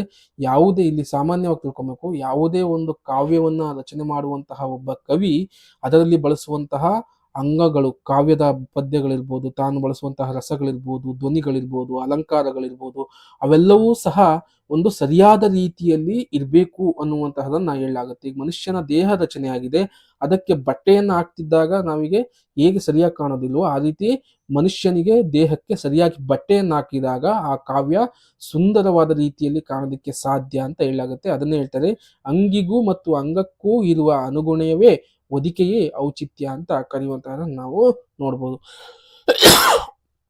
ನಂತರ ಕಾವ್ಯದ ಸಮಸ್ತಾಂಶಗಳ ಪರಿಶೀಲನೆಗೂ ಒಂದೇ ಓದಗಲ್ಲು. ವರ್ಣವಿನ್ಯಾಸವಾಗಲಿ, ಶಬ್ದ ಪ್ರಯೋಗವಾಗಲಿ, ಉಕ್ತಿ ಚಮತ್ಕಾರಗಳಾಗಲಿ, ಕಥಾವಸ್ತುವಾಗಲಿ, ಪಾತ್ರ ಪೋಷಣೆಯಾಗಲಿ, ಬೇರೊಂದು ಅಂಶವಾಗಲಿ ರಸಕ್ಕೆ ಉಚಿತವಾಗದಿದ್ದರೆ ಗ್ರಹ್ಯವಾಗುತ್ತದೆ, ರಸಕ್ಕೆ ಅನುಚಿತವಾಗಿದ್ದರೆ ದುಷ್ಟ್ಯವಾಗುತ್ತದೆ. ಔಚಿತ್ಯವೇ ಇವುಗಳ ಗುಣ, ಅನೌಚಿತ್ಯವೇ ಇವುಗಳ ದೋಷ ಅನ್ನುವಂತಹದ್ದು ಹೇಳಲಾಗುತ್ತೆ. ಸ್ನೇಹಿತರಾಗಲೇ ಹೇಳ್ತಾ ಇದ್ದೆ, ಕಾವ್ಯದ ಸಮಸ್ತ ಅಂಶಗಳು ಅಂತ ಏನಿದವೋ ಅವೆಲ್ಲವೂ ಸಹ ಸರಿಯಾಗಿರ್ಬೇಕು. ಏನಾದ್ರೂ ಒಂದು ಅದು ಸಹ ಏನಾದ್ರೂ ಬಳಕೆಗೆ ಬರಲಿಲ್ಲ ಅಂದ್ರೆ ಅದೇ ಅನೌಚಿತ್ಯಕ್ಕೆ ದೋಷವಾಗಿ ಕಾರಣ ಆಗುತ್ತೆ ಎನ್ನುವಂತಹದ್ದು ನಾವು ನೆನ್ಪಿಡ್ಕೊಬೇಕು. ನಂತರ ಅನೌಚಿತ್ಯವನ್ನು ಬಿಟ್ಟರೆ ರಸಭಂಗಕ್ಕೆ ಬೇರೊಂದು ಕಾರಣವಿಲ್ಲ ಅಂತ ಹೇಳಲಾಗುತ್ತೆ. ಆಗ್ಲೇ ರಸಭಂಗಕ್ಕೆ ಯಾವ್ದು ಕಾರಣ ಅಂತಂದ್ರೆ ಅನೌಚಿತ್ಯ ಅಂತದನ್ನ ನೋಡ್ತಾ ಇದ್ದು ಅದನ್ನೇ ಇಲ್ಲಿ ಪ್ರಸ್ತಾಪ ಮಾಡ್ತಾರೆ. ಅನೌಚಿತ್ಯವನ್ನು ಬಿಟ್ಟರೆ ರಸಭಂಗಕ್ಕೆ ಬೇರೊಂದು ಕಾರಣವಿಲ್ಲ. ಲೋಕಶಾಸ್ತ್ರಗಳಲ್ಲಿ ಪ್ರಸಿದ್ಧವಾಗಿರುವ ಅನೌಚಿತ್ಯವನ್ನು ಅರಿತು ಅಂಗಾಂಗಗಳನ್ನು ಒಳಪಡಿಸುವುದೇ ರಸದ ಪರಮ ರಹಸ್ಯ ಅಂತ ಹೇಳಲಾಗುತ್ತೆ. ಇಲ್ಲಿ ಧ್ವನ್ಯಾಲೋಕದಲ್ಲಿ ಹೇಳುವಂತಹದ್ದು ನೋಡ್ಬೋದು. ಅನೌಚಿತ್ಯಧೃತಿ ನಾಣ್ಯದ್ರಸಭಂಗಸ್ಯ ಕಾರಣಂ ಪ್ರಸಿದ್ಧೌಚಿತ್ಯವೊಂದಷ್ಟು ರಸೋಸ್ಯಪಾನಿಷತ್ ಪಾರಹ ಅಂತ ಹೇಳುವಂತಹದ್ದು. ನಂತರ ಸ್ನೇಹಿತರೆ, ಕಾವ್ಯ ವಸ್ತುವನ್ನು ತಾನಾಗಿಯೇ ಕಲ್ಪಿಸಿದಾಗಲಂತೂ ಅತಿಶಯವಾದ ಎಚ್ಚರಿಕೆಯಿಂದ ಕವಿ ಔಚಿತ್ಯವನ್ನು ಪಾಲಿಸಬೇಕು. ಅನವಧಾನದಿಂದ ದಾರಿ ತಪ್ಪಿ ಜಾರಿದರೆ ಅವ್ಯುತ್ಪನ್ನವೆಂಬ ಅಪಕೀರ್ತಿ ತಮಗೆ ತಟ್ಟುತ್ತದೆ ಅಂತ ಹೇಳಲಾಗುತ್ತೆ. ಸ್ನೇಹಿತರೆ, ಅವ್ಯುತ್ಪನ್ನ ಎನ್ನುವಂತಹದ್ದು ನೆನ್ಪಿಟ್ಕೊಳ್ಳಿ. ಅಂದ್ರೆ ಒಬ್ಬ ಕವಿ ಕಾವ್ಯವನ್ನು ರಚನೆ ಮಾಡುವಾಗ ತನ್ನ ಕಲ್ಪನೆಗೆ ಸಂಬಂಧಪಟ್ಟ ಹಾಗೆ ಕಾವ್ಯವನ್ನು ರಚನೆ ಮಾಡಕ್ ಹೋಗ್ತಾನೆ. ಅಂತ ಸಂದರ್ಭದಲ್ಲಿ ಎಚ್ಚರಿಕೆಯಿಂದ ಇರಬೇಕು. ಅಂದ್ರೆ ಕವಿ ಔಚಿತ್ಯವನ್ನ ಪಾಲಿಸಬೇಕು. ತನ್ನ ಕಲ್ಪನೆಯಲ್ಲಿ ಏನಾದರೂ ರಚನೆ ಮಾಡುವಾಗ ಕವಿ ಅಲ್ಲಿ ತನ್ನ ಔಚಿತ್ಯವನ್ನ ಪಾಲಿಸಬೇಕು. ಅವನದಾನದಿಂದ ದಾರಿ ತಪ್ಪಿ ಜಾರಿದರೆ ಅದನ್ನ ಏನಾಗುತ್ತೆ ಅಂದ್ರೆ ಅವ್ಯುತ್ಪನ್ನವೆಂದು ಕರೀತಾರೆ. ಅದು ಅಪಕೀರ್ತಿಗೆ ಕಾರಣ ಆಗುತ್ತೆ ಅಂತ ಹೇಳಲಾಗುತ್ತೆ. ನಂತರ ಸ್ನೇಹಿತೆ, ನಾ ಹಿ ಕತೀಂತ ವೃತ್ತಿ ಮಾತ್ರ ನಿರ್ವಹಣೆಯೇನ ಕಿಂಚಿತ್ ಪ್ರಯೋಜನಂ ಇತಿಹಾಸ ದೇವ ತತ್ಸುದ್ಧೆ ಅಂತ ಹೇಳುವಂತಹದ್ದು. ಬರಿಯ ಇತಿವೃತ್ತವನ್ನೇ ಯಥಾವತ್ತಾಗಿ ಕವಿ ನಿರೂಪಿಸಿ ಬಿಟ್ಟ ಮಾತ್ರಕ್ಕೆ ಅವನು ಪ್ರಯೋಜನವಿಲ್ಲ. ಹೇಗೆ ಇಂದಿನ ಇತಿಹಾಸದಲ್ಲಿ ಅದು ಈಗಾಗಲೇ ನಿದ್ದವಾಗಿ ಇರುತ್ತದೆಯೋ ಇಡೀ ವಿಷಯವನ್ನು ನಿರಂತರ ಸ್ನೋದ್ರ ಸಂದರ್ಭ ನಿರ್ವಹಣ ಅನ್ನುವಂತಹದ್ದು. ಅಂದ್ರೆ ಹಿಂದೆ ಹೇಗೆ ವಿಚಾರಗಳಿದೋ ಅದನ್ನೇ ತಗೊಂಬಂದು ಇಡೋದಂಥದ್ದಲ್ಲ, ಅದನ್ನ ಪ್ರಸ್ತುತ ಸಂದರ್ಭಕ್ಕೆ ರೀತಿಯಲ್ಲಿ ಹೊಸ ರೀತಿಯಲ್ಲಿ ಅದನ್ನ ಅರ್ಥೈಸಬೇಕು ಅನ್ನುವಂತಹ ಪರಿಕಲ್ಪನೆಯಲ್ಲಿ ಹೇಳುತ್ತಿರುವಂತಹದನ್ನ ನೋಡಬಹುದು. ಇಲ್ಲಿ ಅದನ್ನ ನಿರಂತರ ಸ್ತೋದರ ಗರ್ಭ ಸಂದರ್ಭ ನಿರ್ವಹಣ ಅಂತ ಕುಂತಕ ಹೇಳುವಂತಹದ್ದು ನಮಗೆ ಕಂಡು ಬರುತ್ತೆ ಅನ್ನುವಂತಹದ್ದು. ನಂತರ ನೋಡೋಣ, ರಾಮಾಯಣವೇ ಮೊದಲಾದ ಗ್ರಂಥಗಳಲ್ಲಿ ರಸವು ಸಿದ್ಧ ರೂಪದಲ್ಲಿಯೇ ದೊರೆಯುತ್ತದೆ. ಅದನ್ನು ಆಸ್ವಾದಿಸುವುದೊಂದು ಮಾತ್ರ ಉಳಿದಿರುವ ಕೆಲಸ. ಇಲ್ಲಿ ಕವಿ ಸ್ವಕಲ್ಪನೆಯನ್ನು ಅದರಲ್ಲಿ ಮೂಲ ರಸಕ್ಕೆ ವಿರೋಧವಾಗಿ ಬೆಳೆಸಬಾರದು ಅಂತ ಹೇಳಲಾಗುತ್ತೆ. ಅದನ್ನ ಧ್ವನ್ಯಾಲೋಕದಲ್ಲಿ ಪ್ರಸ್ತಾಪ ಮಾಡಿದಲ್ಲಿ ಸಂತಿ ಸಿದ್ಧರಸ ಪ್ರಜ್ಞೆಯೇಚ ರಾಮಾಯಣಯಾದಾಯ ಕಥಾಶ್ರಯಂತೋರ್ಯಾಚ್ಯ ಸ್ವೇಚ್ಛಾ ರಸ ವಿರೋಧಿನಿ ಅನ್ನುವಂತಹದನ್ನು ಹೇಳಲಾಗುತ್ತೆ. ಸ್ನೇಹಿತರೆ, ಈಗ ರಾಮಾಯಣದ ಕುರಿತಿರ್ಬೋದು, ಮಹಾಭಾರತದ ಕುರಿತಿರ್ಬೋದು, ಈಗಾಗಲೇ ಅವು ಸಿದ್ಧ ವಸ್ತುಗಳು. ಈಗ ಉದಾಹರಣೆಗೆ ಪಂಪ ವಿಕ್ರಮಾರ್ಜುನ ವಿಜಯ ಕೃತಿಯನ್ನು ಬರೀತಾನೆ. ಆತ ವ್ಯಾಸ ಮಹಾಭಾರತ ಕೃತವಾದಂತಹ ಒಂದು ಕಥಾವಂಶವನ್ನು ಇಟ್ಕೊಂಡಿದ್ದಾನೆ ಅಂದ್ಕೊಳ್ಳಿ. ಆದ್ರೆ ಮೂಲ ಕಥೆಯನ್ನೇ ಯಥಾವತ್ತಾಗಿ ಅದರಲ್ಲಿರುವಂತಹ ರಸಗಳನ್ನೇ ಇಲ್ಲಿ ಹೇಳಿ ಕಾವ್ಯವನ್ನು ರಚನೆ ಮಾಡೋಕ್ಕಾಗೋದಿಲ್ಲ. ಆದ್ರೆ ಸ್ವಂತ ಕಲ್ಪನೆಯಲ್ಲಿ ಕೆಲವೊಂದು ಭಾಗಗಳಿಗೆ ಹೊಸ ಆಲೋಚನೆಗಳನ್ನ ಕೊಟ್ಟು ಕವಿ ತನ್ನವನ್ನ ಮೆರಿತಾನೆ. ಈಗ ಉದಾಹರಣೆಗೆ ಪಟ್ಟದ ಮೇಲೆ ಕೂರುವಂತಹವರು ಅರ್ಜುನ ಮತ್ತು ಸುಭದ್ರೆ ಆಗಿರ್ತದೆ. ಆದ್ರೆ ಮೂಲ ರಾಮಾಯಣದಲ್ಲಿ ಧರ್ಮರಾಯ ಮತ್ತು ದ್ರೌಪದಿ ಕೂರುವಂತಹದನ್ನು ನೋಡ್ಬೋದು. ಹೀಗೆ ಆದ್ರೆ ಇಲ್ಲಿ ಮಾಡ್ಕೊಂಡಿರುವಂತಹದ್ದು ಏನಾಗಿದೆ, ಪಂಪನ ಹೊಸ ಪ್ರತಿಭಾ ಶೈಲಿಗೆ ಕಾರಣವಾಗಿದೆ ಅನ್ನುವಂತಹದನ್ನ ಹೇಳ್ತಿರುವಂತಹ. ಅಂದ್ರೆ ಅದನ್ನ ಏನ್ ಮಾಡ್ಬೇಕು, ಮೂಲ ರಸಕ್ಕೆ ವಿರೋಧವಾಗಿ ಬೆರೆಸಬಾರ್ದು ಅಂತಲೂ ಸಹ ಯಾರು ಆನಂದವರ್ಧನ ಹೇಳ್ತಾರೆ. ನಂತರ ಅಲಂಕಾರವನ್ನು ಕೇವಲ ವೈಚಿತ್ರ್ಯಕ್ಕಾಗಿ ಕವಿ ವರ್ತಿಸಬಹುದು ಅಥವಾ ರಸಕ್ಕೆ ಉಪಕಾರವಾಗಿ ಅದು ಬರಬಹುದು ಅಂತ ಹೇಳಲಾಗುತ್ತೆ. ಯಾರಲ್ಲಿ ಧ್ವನ್ಯಾಲೋಕದಲ್ಲಿ ಹೇಳುವಂತಹದ್ದು. ಅಲಂಕೃತಿನಂ ಶಕ್ತಿಯವಶ್ಯನಂ ರೂಪೇಣ ಯೋಜನಂ ಅನ್ನುವಂತಹದನ್ನು ಹೇಳುವಂತಹದನ್ನು ನಾವು ನೋಡ್ಬೋದು. ಅಲಂಕಾರವನ್ನು ಕೆಲವರು ವೈಚಿತ್ರ್ಯಕ್ಕಾಗಿ ಕವಿ ತರಬಹುದು ಅಥವಾ ರಸಕ್ಕೆ ಉಪಕಾರವಾಗಿ ಅದನ್ನು ತರಬಹುದು ಅಂತ ಹೇಳಲಾಗುತ್ತೆ. ನಂತರ ಶಬ್ದಾಲಂಕಾರ ವಿಷಯದಲ್ಲಿ ಎಚ್ಚರಿಕೆ ಅವಶ್ಯಕ. ಒಂದು ಅಥವಾ ಅನೇಕ ವ್ಯಂಜನಗಳಿಗೆ ಪುನರುಕ್ತಿ ಉಂಟಾದರೆ ಅನುಪ್ರಾಸವೆನಿಸಿಕೊಳ್ಳುತ್ತದೆ. ಈ ಪುನರುಕ್ತಿ ಮಿತಿ ಅವಶ್ಯಕ ಅಂತ ಧ್ವನ್ಯಾಲೋಕದಲ್ಲಿ ಹೇಳ್ತಾನೆ. ಅನೌಚಿತ್ಯವನ್ನು ಬಳಸುವುದಕ್ಕೆ ಆನಂದವರ್ಧನ ಸಾಕಷ್ಟು ಎಚ್ಚರಿಕೆಗಳನ್ನ ಇಲ್ಲಿ ಕೊಡ್ತಾ ಹೋಗ್ತಾನೆ. ಧ್ವನ್ಯಾತ್ಮಭೂತೆ ಶೃಂಗಾರಿ ಸಮೀಕ್ಷಾ ಮಿನಿವೇಶಿತಂ ರೂಪಾಧಿಕಾರಿ ಅಲಂಕಾರ ಮಾರ್ಗ ಏತಿ ಯಥಾರ್ಥತಾಂ ಅಂತ ಹೇಳಿರುವಂತಹದ್ದು. ನಂತರ ಒಂದೇ ರೂಪದ ವರ್ಣಾವೃತ್ತಿಯನ್ನು ಬಿಟ್ಟು ವೈವಿಧ್ಯದ ಸೊಗಸುಳ್ಳ ಅನುಪ್ರಾಸವನ್ನು ತಂದರೆ ದೋಷವಾಗುವುದಿಲ್ಲ ಅಂತಲೂ ಸಹ ಹೇಳಲಾಗುತ್ತೆ. ಏಕರೂಪಾತ್ವನು ಬಂಧಂ ತೈಕ್ವ ವಿಚಿತ್ರಾನುತ್ಯಸು ಬಂದ್ಯಮಾನೋ ನ ದೋಷಯ ಅನ್ನುವಂತಹ ಧ್ವನ್ಯಾಲೋಚನದಲ್ಲಿ ಮೇಲೆ ಹೇಳುವಂತಹದ್ದು. ಅಂದ್ರೆ ಒಂದೇ ರೂಪದ ವರ್ಣವೃತ್ತಿಯನ್ನು ಬಿಟ್ಟು ವೈವಿಧ್ಯ ಸೊಗಸುಳ್ಳ ಅನುಪ್ರಾಸವನ್ನು ತಂದರೆ ದೋಷವಾಗುವುದಿಲ್ಲ ಅಂತ ಹೇಳ್ತಾರೆ. ನಂತರ ರಸದಲ್ಲಿ ಯಮಕವನ್ನು ತರುವುದರಿಂದ ರಸಕ್ಕೆ ವಿಚ್ಛೇದ ಒದಗುವುದು ಖಂಡಿತ ಅಂತ ಕುಂತಕ ಹೇಳ್ತಾನೆ. ಅಂದ್ರೆ ರಸದಲ್ಲಿ ಯಮಕ ತರುವುದರಿಂದ ರಸಕ್ಕೆ ವಿಚ್ಛೇದ ಒದಗುವುದೆಂದು ಖಂಡಿತ ಹೇಳ್ತಾನೆ. ಧ್ವನ್ಯಾತ್ಮಭೂತೆ ಶೃಂಗಾರೆ ಯಮಕಾದಿ ನಿಬಂಧನಂ ಅಂತ ಹೇಳುವಂತಹದ್ದು ಕುಂತಕ ಹೇಳುವಂತಹದ್ದು. ನಂತರ ಅಲಂಕಾರಗಳನ್ನು ಸಮಯವರಿತು ತರಬೇಕು, ಸಮಯವರಿತು ಬಿಡಬೇಕು ಎಂದು ಆನಂದವರ್ಧನ ಹೇಳ್ತಾನೆ. ವಿವಕ್ಷ ತತ್ಪರತ್ವೇನ ವಾಂಗಿತ್ಯೇನ ಕಾಂತಂಚನ ಕಾಲೇಚ ಗ್ರಹಣ ತ್ಯಾಗೋ ನಾತಿ ನಿರ್ವಹಣೆ ಶಿತ ಅನ್ನುವಂತಹದ್ದು. ಅಂದ್ರೆ ಸ್ನೇಹಿತರೆ, ಆವಾಗಲೇ ನಾವು ಔಚಿತ್ಯ ಅಂದ್ರೆ ಏನು ಅಂತ ಮಾತಾಡ್ತಿದ್ದು. ಯಾವುದೇ ಅಲಂಕಾರಗಳು ಮತ್ತೆ ರಸಗಳು, ಧ್ವನಿಗಳು ಇವನ್ನೆಲ್ಲವನ್ನು ಸಹ ಒಂದು ಕಾವ್ಯದಲ್ಲಿ ಸರಿಯಾದ ರೀತಿಯಲ್ಲಿ ತೆಗೆದುಕೊಂಡ್ ಬರ್ಬೇಕು. ನಾವು ಒಂದು ದೇಹಕ್ಕೆ ಯಾವ ರೀತಿಯಾಗಿ ಬಟ್ಟೆ ಹಾಕ್ತೀವೋ ಆ ರೀತಿಯಲ್ಲಿ ಒಂದು ಕಾವ್ಯದಲ್ಲಿ ತೆಗೆದುಕೊಂಡ್ ಬರ್ಬೇಕು ಅನ್ನುವಂತಹದನ್ನ ನಾವು ಔಚಿತ್ಯ ಅನ್ನುವಂತಹ ಪ್ರಜ್ಞೆಯಲ್ಲಿ ನೋಡ್ತಾ ಇದ್ದೇವೆ. ಅದನ್ನೇ ಆನಂದವರ್ಧನ, ಕುಂತಕ ಇವರೆಲ್ಲರೂ ಸಹ ಈಗಿರ್ಬೇಕು ಅಂತ ಹೇಳ್ಕೊಳ್ತಾ ಹೋಗ್ತಿದ್ದಾರೆ. ಹಾಗಾಗಿ ಇವ್ರು ಯಾಕೆ ಇರಬೇಕು ಅಂತ ಹೇಳ್ಕೊಂಡು ಹೋಗ್ತಿದಾರಲ್ಲ, ಅವು ಬಹಳ ಮುಖ್ಯವಾಗಿ ನಾವು ನೆನ್ಪಿಟ್ಕೊಬೇಕು ಅನ್ನುವಂಥದ್ದು. ಈಗ ನೋಡ್ಬೋದು, ಅಲಂಕಾರಗಳನ್ನು ಸಮಯ ಒದಗಿ ತರಬೇಕು, ಆ ಸಮಯ ಒರಿತು ಬಿಡಬೇಕು ಎಂದು ಆನಂದವರ್ಧ ಹೇಳ್ತಾನೆ. ಅಲಂಕಾರಗಳನ್ನು ಹೆಂಗೆಂಗೋ ಬೇಕಂಗೆ ತರಂಗಿಲ್ಲ, ಯಾವ ಸಮಯ ಬರುತ್ತೆ ಆ ಸಮಯಕ್ಕೆ ತರಬೇಕು, ಮತ್ತೆ ಯಾವ ಸಮಯ ಬಿಡುತ್ತೋ ಅಲ್ಲಿ ಹೊರಿತು ಬಿಡಬೇಕು ಅಂತ. ಅದಕ್ಕೆ ಹೇಳ್ತಾನೆ, ವಿವಕ್ಷಾ ತತ್ಪರತ್ಯೇನ ವಾಂಗಿತ್ಯೇನ ಕಥಾಂಚನ ಕಾಲೇಚ ಗ್ರಹಣಾತ್ಯಾಗೋ ನಾತಿರ್ನಿರ್ವಹಣನ್ಯೇಷಿತ ಅಂತ ಹೇಳಿರುವಂತಹದ್ದು. ನಂತರ ಸ್ನೇಹಿತೆ, ಕವಿರಸದ ಮೇಲೆ ಗಮನವಿಡದೆ ಅಲಂಕಾರದಲ್ಲೇ ಮನ ರಚನೆ ಮಾಡಿರುವುದಕ್ಕೆ ನಿದರ್ಶನವಾಗಿ ಅಭಿನವ ಗುಪ್ತನು ಕೊಟ್ಟಿರುವ ಪದ್ಯವನ್ನು ಇಲ್ಲಿ ಉದಾಹರಿಸಬಹುದು. ಯಥಾ ಸ್ವಪ್ನವಾಸವ ದತ್ತಾಖ್ಯ ನಾಟಕ ಎಂದು ಅವನು ಇದನ್ನು ಹೇಳುತ್ತಾನೆ ಎನ್ನುವಂತಹದ್ದು. ನಂತರ ಅಲಂಕಾರ ಪ್ರಯೋಗದ ವಿಷಯದಲ್ಲಿ ಧ್ವನ್ಯಾಲೋಕದ ಉಪದೇಶ ಸಾರವನ್ನು ನೋಡಬಹುದು. ರಸಾಕ್ಷಿಪ್ತಯ ಯಸ್ಯ ಬಂಧಃ ಶಕ್ಯ ಕ್ರಿಯೆ ಭವೇತ್ ಅಪ್ಯತ್ಯಗೃತ ನಿರ್ವಾತ್ಯತ್ಯ ಸೋಲಂಕಾರು ಧ್ಯಾನ ಮತಃ ಅಂತ ಧ್ವನ್ಯಾಲೋಕದಲ್ಲಿ ಹೇಳುವಂತಹ ಕಂಡುಬರುತ್ತೆ. ಕವಿ ರಸಮಗ್ನನಾಗಿರುವ ಸ್ಥಿತಿಯಲ್ಲಿಯೇ ಯಾವುದರ ರಚನೆ ಶಕ್ಯವೋ, ಯಾವುದನ್ನು ನಿರ್ಮಿಸಲು ಪ್ರತ್ಯೇಕವಾದ ಪ್ರಯತ್ನ ಬೇಕಿಲ್ಲವೋ ಅದೇ ಧನಿ ಕಾವ್ಯದಲ್ಲಿ ಅಲಂಕಾರವೆನಿಸಿಕೊಳ್ಳು. ಇದನ್ನೇ ಮಹಿಮಾ ಭಟ್ಟ ಹೀಗೆ ಹೇಳ್ತಾನೆ, ನಾ ಅಲಂಕಾರ ನಿಶ್ಚಿತೆ ರಸಬಂಧೋದ್ಯಾತಕುಹ ಅಂತ ಹೇಳುವಂತಹದ್ದು. ನಂತರ ಅಷ್ಟದಶ ವರ್ಣನೆಗಳಿಲ್ಲದೆ ಮಹಾಕಾವ್ಯವಾಗದು ಎಂಬ ಭಾವನೆ ಕವಿಗಳಲ್ಲಿ ಮೊದಲು ಹುಟ್ಟಿ ಪ್ರಚಾರಕ್ಕೆ ಬಂದಿತು ಅಂತ ಹೇಳಲಾಗುತ್ತೆ. ನೋಡ್ಬೋದು, ಇದು ಸಂಚೀವನ ನಮ್ಮ ಸಾಲು 18 ಬಣ್ಣನೆಯೆಂದು ಬಣನೆಗೊಂಡು ಪದಗೆಟ್ಟು ಬಯಲ ಬಣ್ಣಿನಿ ಅಂತ ಆಸಕ್ತಿಗೆ ಪಾತ್ರವಾಗಿದೆ ಅಂತ ಹೇಳಲಾಗುತ್ತೆ. ಕೆಲವೊಂದು ಕವಿಗಳು 18 ವರ್ಣನೆಗಳು ಒಂದು ಕಾವ್ಯದಲ್ಲಿ ಇರಬೇಕು ಅಂತ ಹೇಳಲಾಗುತ್ತೆ. ಅದು ಸಹ ಒಂದು ಅನೌಚಿತ್ಯ ಕಾರಣ ಆಗುತ್ತೆ. ಅದನ್ನ ತಿರಸ್ಕರಿಸ್ತಾಳೆ ಯಾರಪ್ಪ ಅಂತಂದ್ರೆ ಸಂಚೀವನಮ್ಮ ತಿರಸ್ಕರಿಸ್ತಾಳೆ ಅಂತ, ಇದನ್ನು ನೆನ್ಪಿಡ್ಕೊಳ್ಳಿ ಅಂತ. ನಂತರ ದೊಡ್ಡ ಕಾವ್ಯಗಳಲ್ಲಿ ಇಂಥ ವರ್ಣನೆಗಳು ಪ್ರಸ್ತುತವಾದ ಕಥಾ ಸಂವಿಧಾನಕ್ಕೆ ಹೊಂದಿಕೊಂಡು ಅಂಗವಾಗಿ ಬಂದಾಗ ಅವು ಸೌಂದರ್ಯ ಸಂಪತ್ತಿಗೆ ಆಕಾರವಾಗುತ್ತದೆ. ನೋಡ್ಬೋದು, ಪ್ರಬಂಧೇಶು ಜಲಕೇಲಿ ಕುಸುಮಾವಚನ ಪ್ರಭೃತಿ ಪ್ರಕ್ರಾಂತ ಸಂವಿಧಾನ ಕಾರ್ಯಬಂಧಿ ನಿಬದ್ಧಮಾನಂ ವಿಧಾನಮಿನ ಕಮನೀಯ ಸಂಪದ್ಯುತೆ ಎಂದು ಕುಂತಕ ಹೇಳುವಂತಹ ಮೇಲಿನ ವಿವರಣೆಗೆ ಸಂಬಂಧಪಟ್ಟಂತ ದೊಡ್ಡ ಕಾವ್ಯಗಳಲ್ಲಿ ಇಂಥ ವರ್ಣನೆಗಳು ಪ್ರಸ್ತುತವಾದ ಕಥಾ ಸಂವಿಧಾನಕ್ಕೆ ಹೊಂದಿಕೊಂಡು ಅಂಗವಾಗಿ ಬಂದಾಗ ಮಾತ್ರ ಅವು ಸೌಂದರ್ಯ ಸಂಪತ್ತಿಗೆ ಕಾರಣವಾಗುತ್ತೆ ಅಂತ ಹೇಳಲಾಗುತ್ತೆ. ನಂತರ ಕಥಾಭಾಗಗಳು ಅನೇಕವಾಗಿದ್ದರೂ ಅವುಗಳಲ್ಲಿ ಒಂದು ಕಾರ್ಯ ಮಾತ್ರ ಎಲ್ಲಕ್ಕೂ ಮಿಗಿಲಾಗಿ ನಿಂತು ಕೃತಿಯ ಉದ್ದಕ್ಕೂ ವ್ಯಾಪನೆಗೊಂಡು ಮಿಕ್ಕೆಲ್ಲವುದರಿಂದ ಪುಟ್ಟಿಗೊಳ್ಳುವ ಹಾಗೆ ಕಾವ್ಯ ನಾಟಕಗಳಲ್ಲಿ ಒಂದೇ ರಸ ಪ್ರಧಾನವಾಗಿ ವ್ಯಾಪಕವಾಗಿ ಬರಬೇಕು ಅಂತ ಹೇಳ್ತಾರೆ. ನೋಡ್ಬೋದು, ಕಾರ್ಯಮೇಕಂ ಯಥಾವ್ಯಾಪಿ ಪ್ರಬಂಧಸ್ಯ ವಿತೀಯತೆ ತಥಾ ರಸವ್ಯಾಪಿ ವಿರೋಧೋ ದೈವ ವಿಧೇಯತೆ ಅಂತ ಧ್ವನ್ಯಾಲೋಕದಲ್ಲಿ ಇದನ್ನ ಆನಂದವರ್ಧನ ಹೇಳುವಂತಹದ್ದು. ಇದೇ ಭಾರತೀಯ ಕಾವ್ಯಾಂಶದ ಪರಮೋದ್ದೇಶ ಅಂತ ಹೇಳಲಾಗುತ್ತೆ ಸ್ನೇಹಿತರೆ. ಬಹಳ ನೆನ್ಪಿಟ್ಕೊಳ್ಳಿ, ಇದು ಭಾರತೀಯ ಕಾವ್ಯಾಂಶದ ಪರಮೋದ್ದೇಶ ಯಾವುದು ಅಂದ್ರೆ ಕಥಾಭಾಗಗಳು ಅನೇಕವಾಗಿದ್ದರು. ಸಾಕಷ್ಟು ನಮ್ಮ ಭಾರತೀಯ ಕಾವ್ಯಗಳಲ್ಲಿ ಕಥಾಭಾಗ ಅನೇಕವಾಗಿರ್ತವೆ. ಅವುಗಳಲ್ಲಿ ಒಂದು ಕಾರ್ಯ ಮಾತ್ರ ಎಲ್ಲಕ್ಕೂ ಮಿಗಿಲಾಗಿ ನಿಂತು ಕೃತಿಯ ಉದ್ದಕ್ಕೂ ವ್ಯಾಪನಗೊಂಡು ಮಿಕ್ಕೆಲ್ಲದರಿಂದ ಪುಟ್ಟಿಗೊಳ್ಳುವ ಹಾಗೆ ಕಾವ್ಯ ನಾಟಕಗಳಲ್ಲಿ ಒಂದೇ ರಸ ಪ್ರಧಾನವಾಗಿ ವ್ಯಾಪಕವಾಗಿ ಬರಬೇಕು ಅಂತ. ಉದಾಹರಣೆಗೆ ವಿಕ್ರಮಾರ್ಜುನ ವಿಜಯ ಕಥೆಯನ್ನು ತೆಗೆದುಕೊಳ್ಳಿ, ಅದರಲ್ಲಿ ಹಲವಾರು ಕಥಾಭಾಗಗಳು ಬರ್ತವೆ. ಆದ್ರೆ ಕೊನೆಗೆ ಕಥಾಭಾಗ ಪ್ರಧಾನವಾಗಿ ನಿಲ್ಲುವಂತಹದ್ದು ಕರ್ಣನ ಬಗ್ಗೆ ಪಂಪ ಮಾತನಾಡುವಂತಹದ್ದು. ಅಲ್ಲಿ ಅಧಿಕೇಸರಿಯನ್ನ ಅರ್ಜುನನಿಗೆ ಹೋಲಿಸಿದ್ರು. ನಂತರ ನೆನವಡೆ ಕರ್ಣನಂ ನೆನೆಯಿರೆ ಅಂತ ಪಂಪ ಹೇಳ್ತಾನೆ.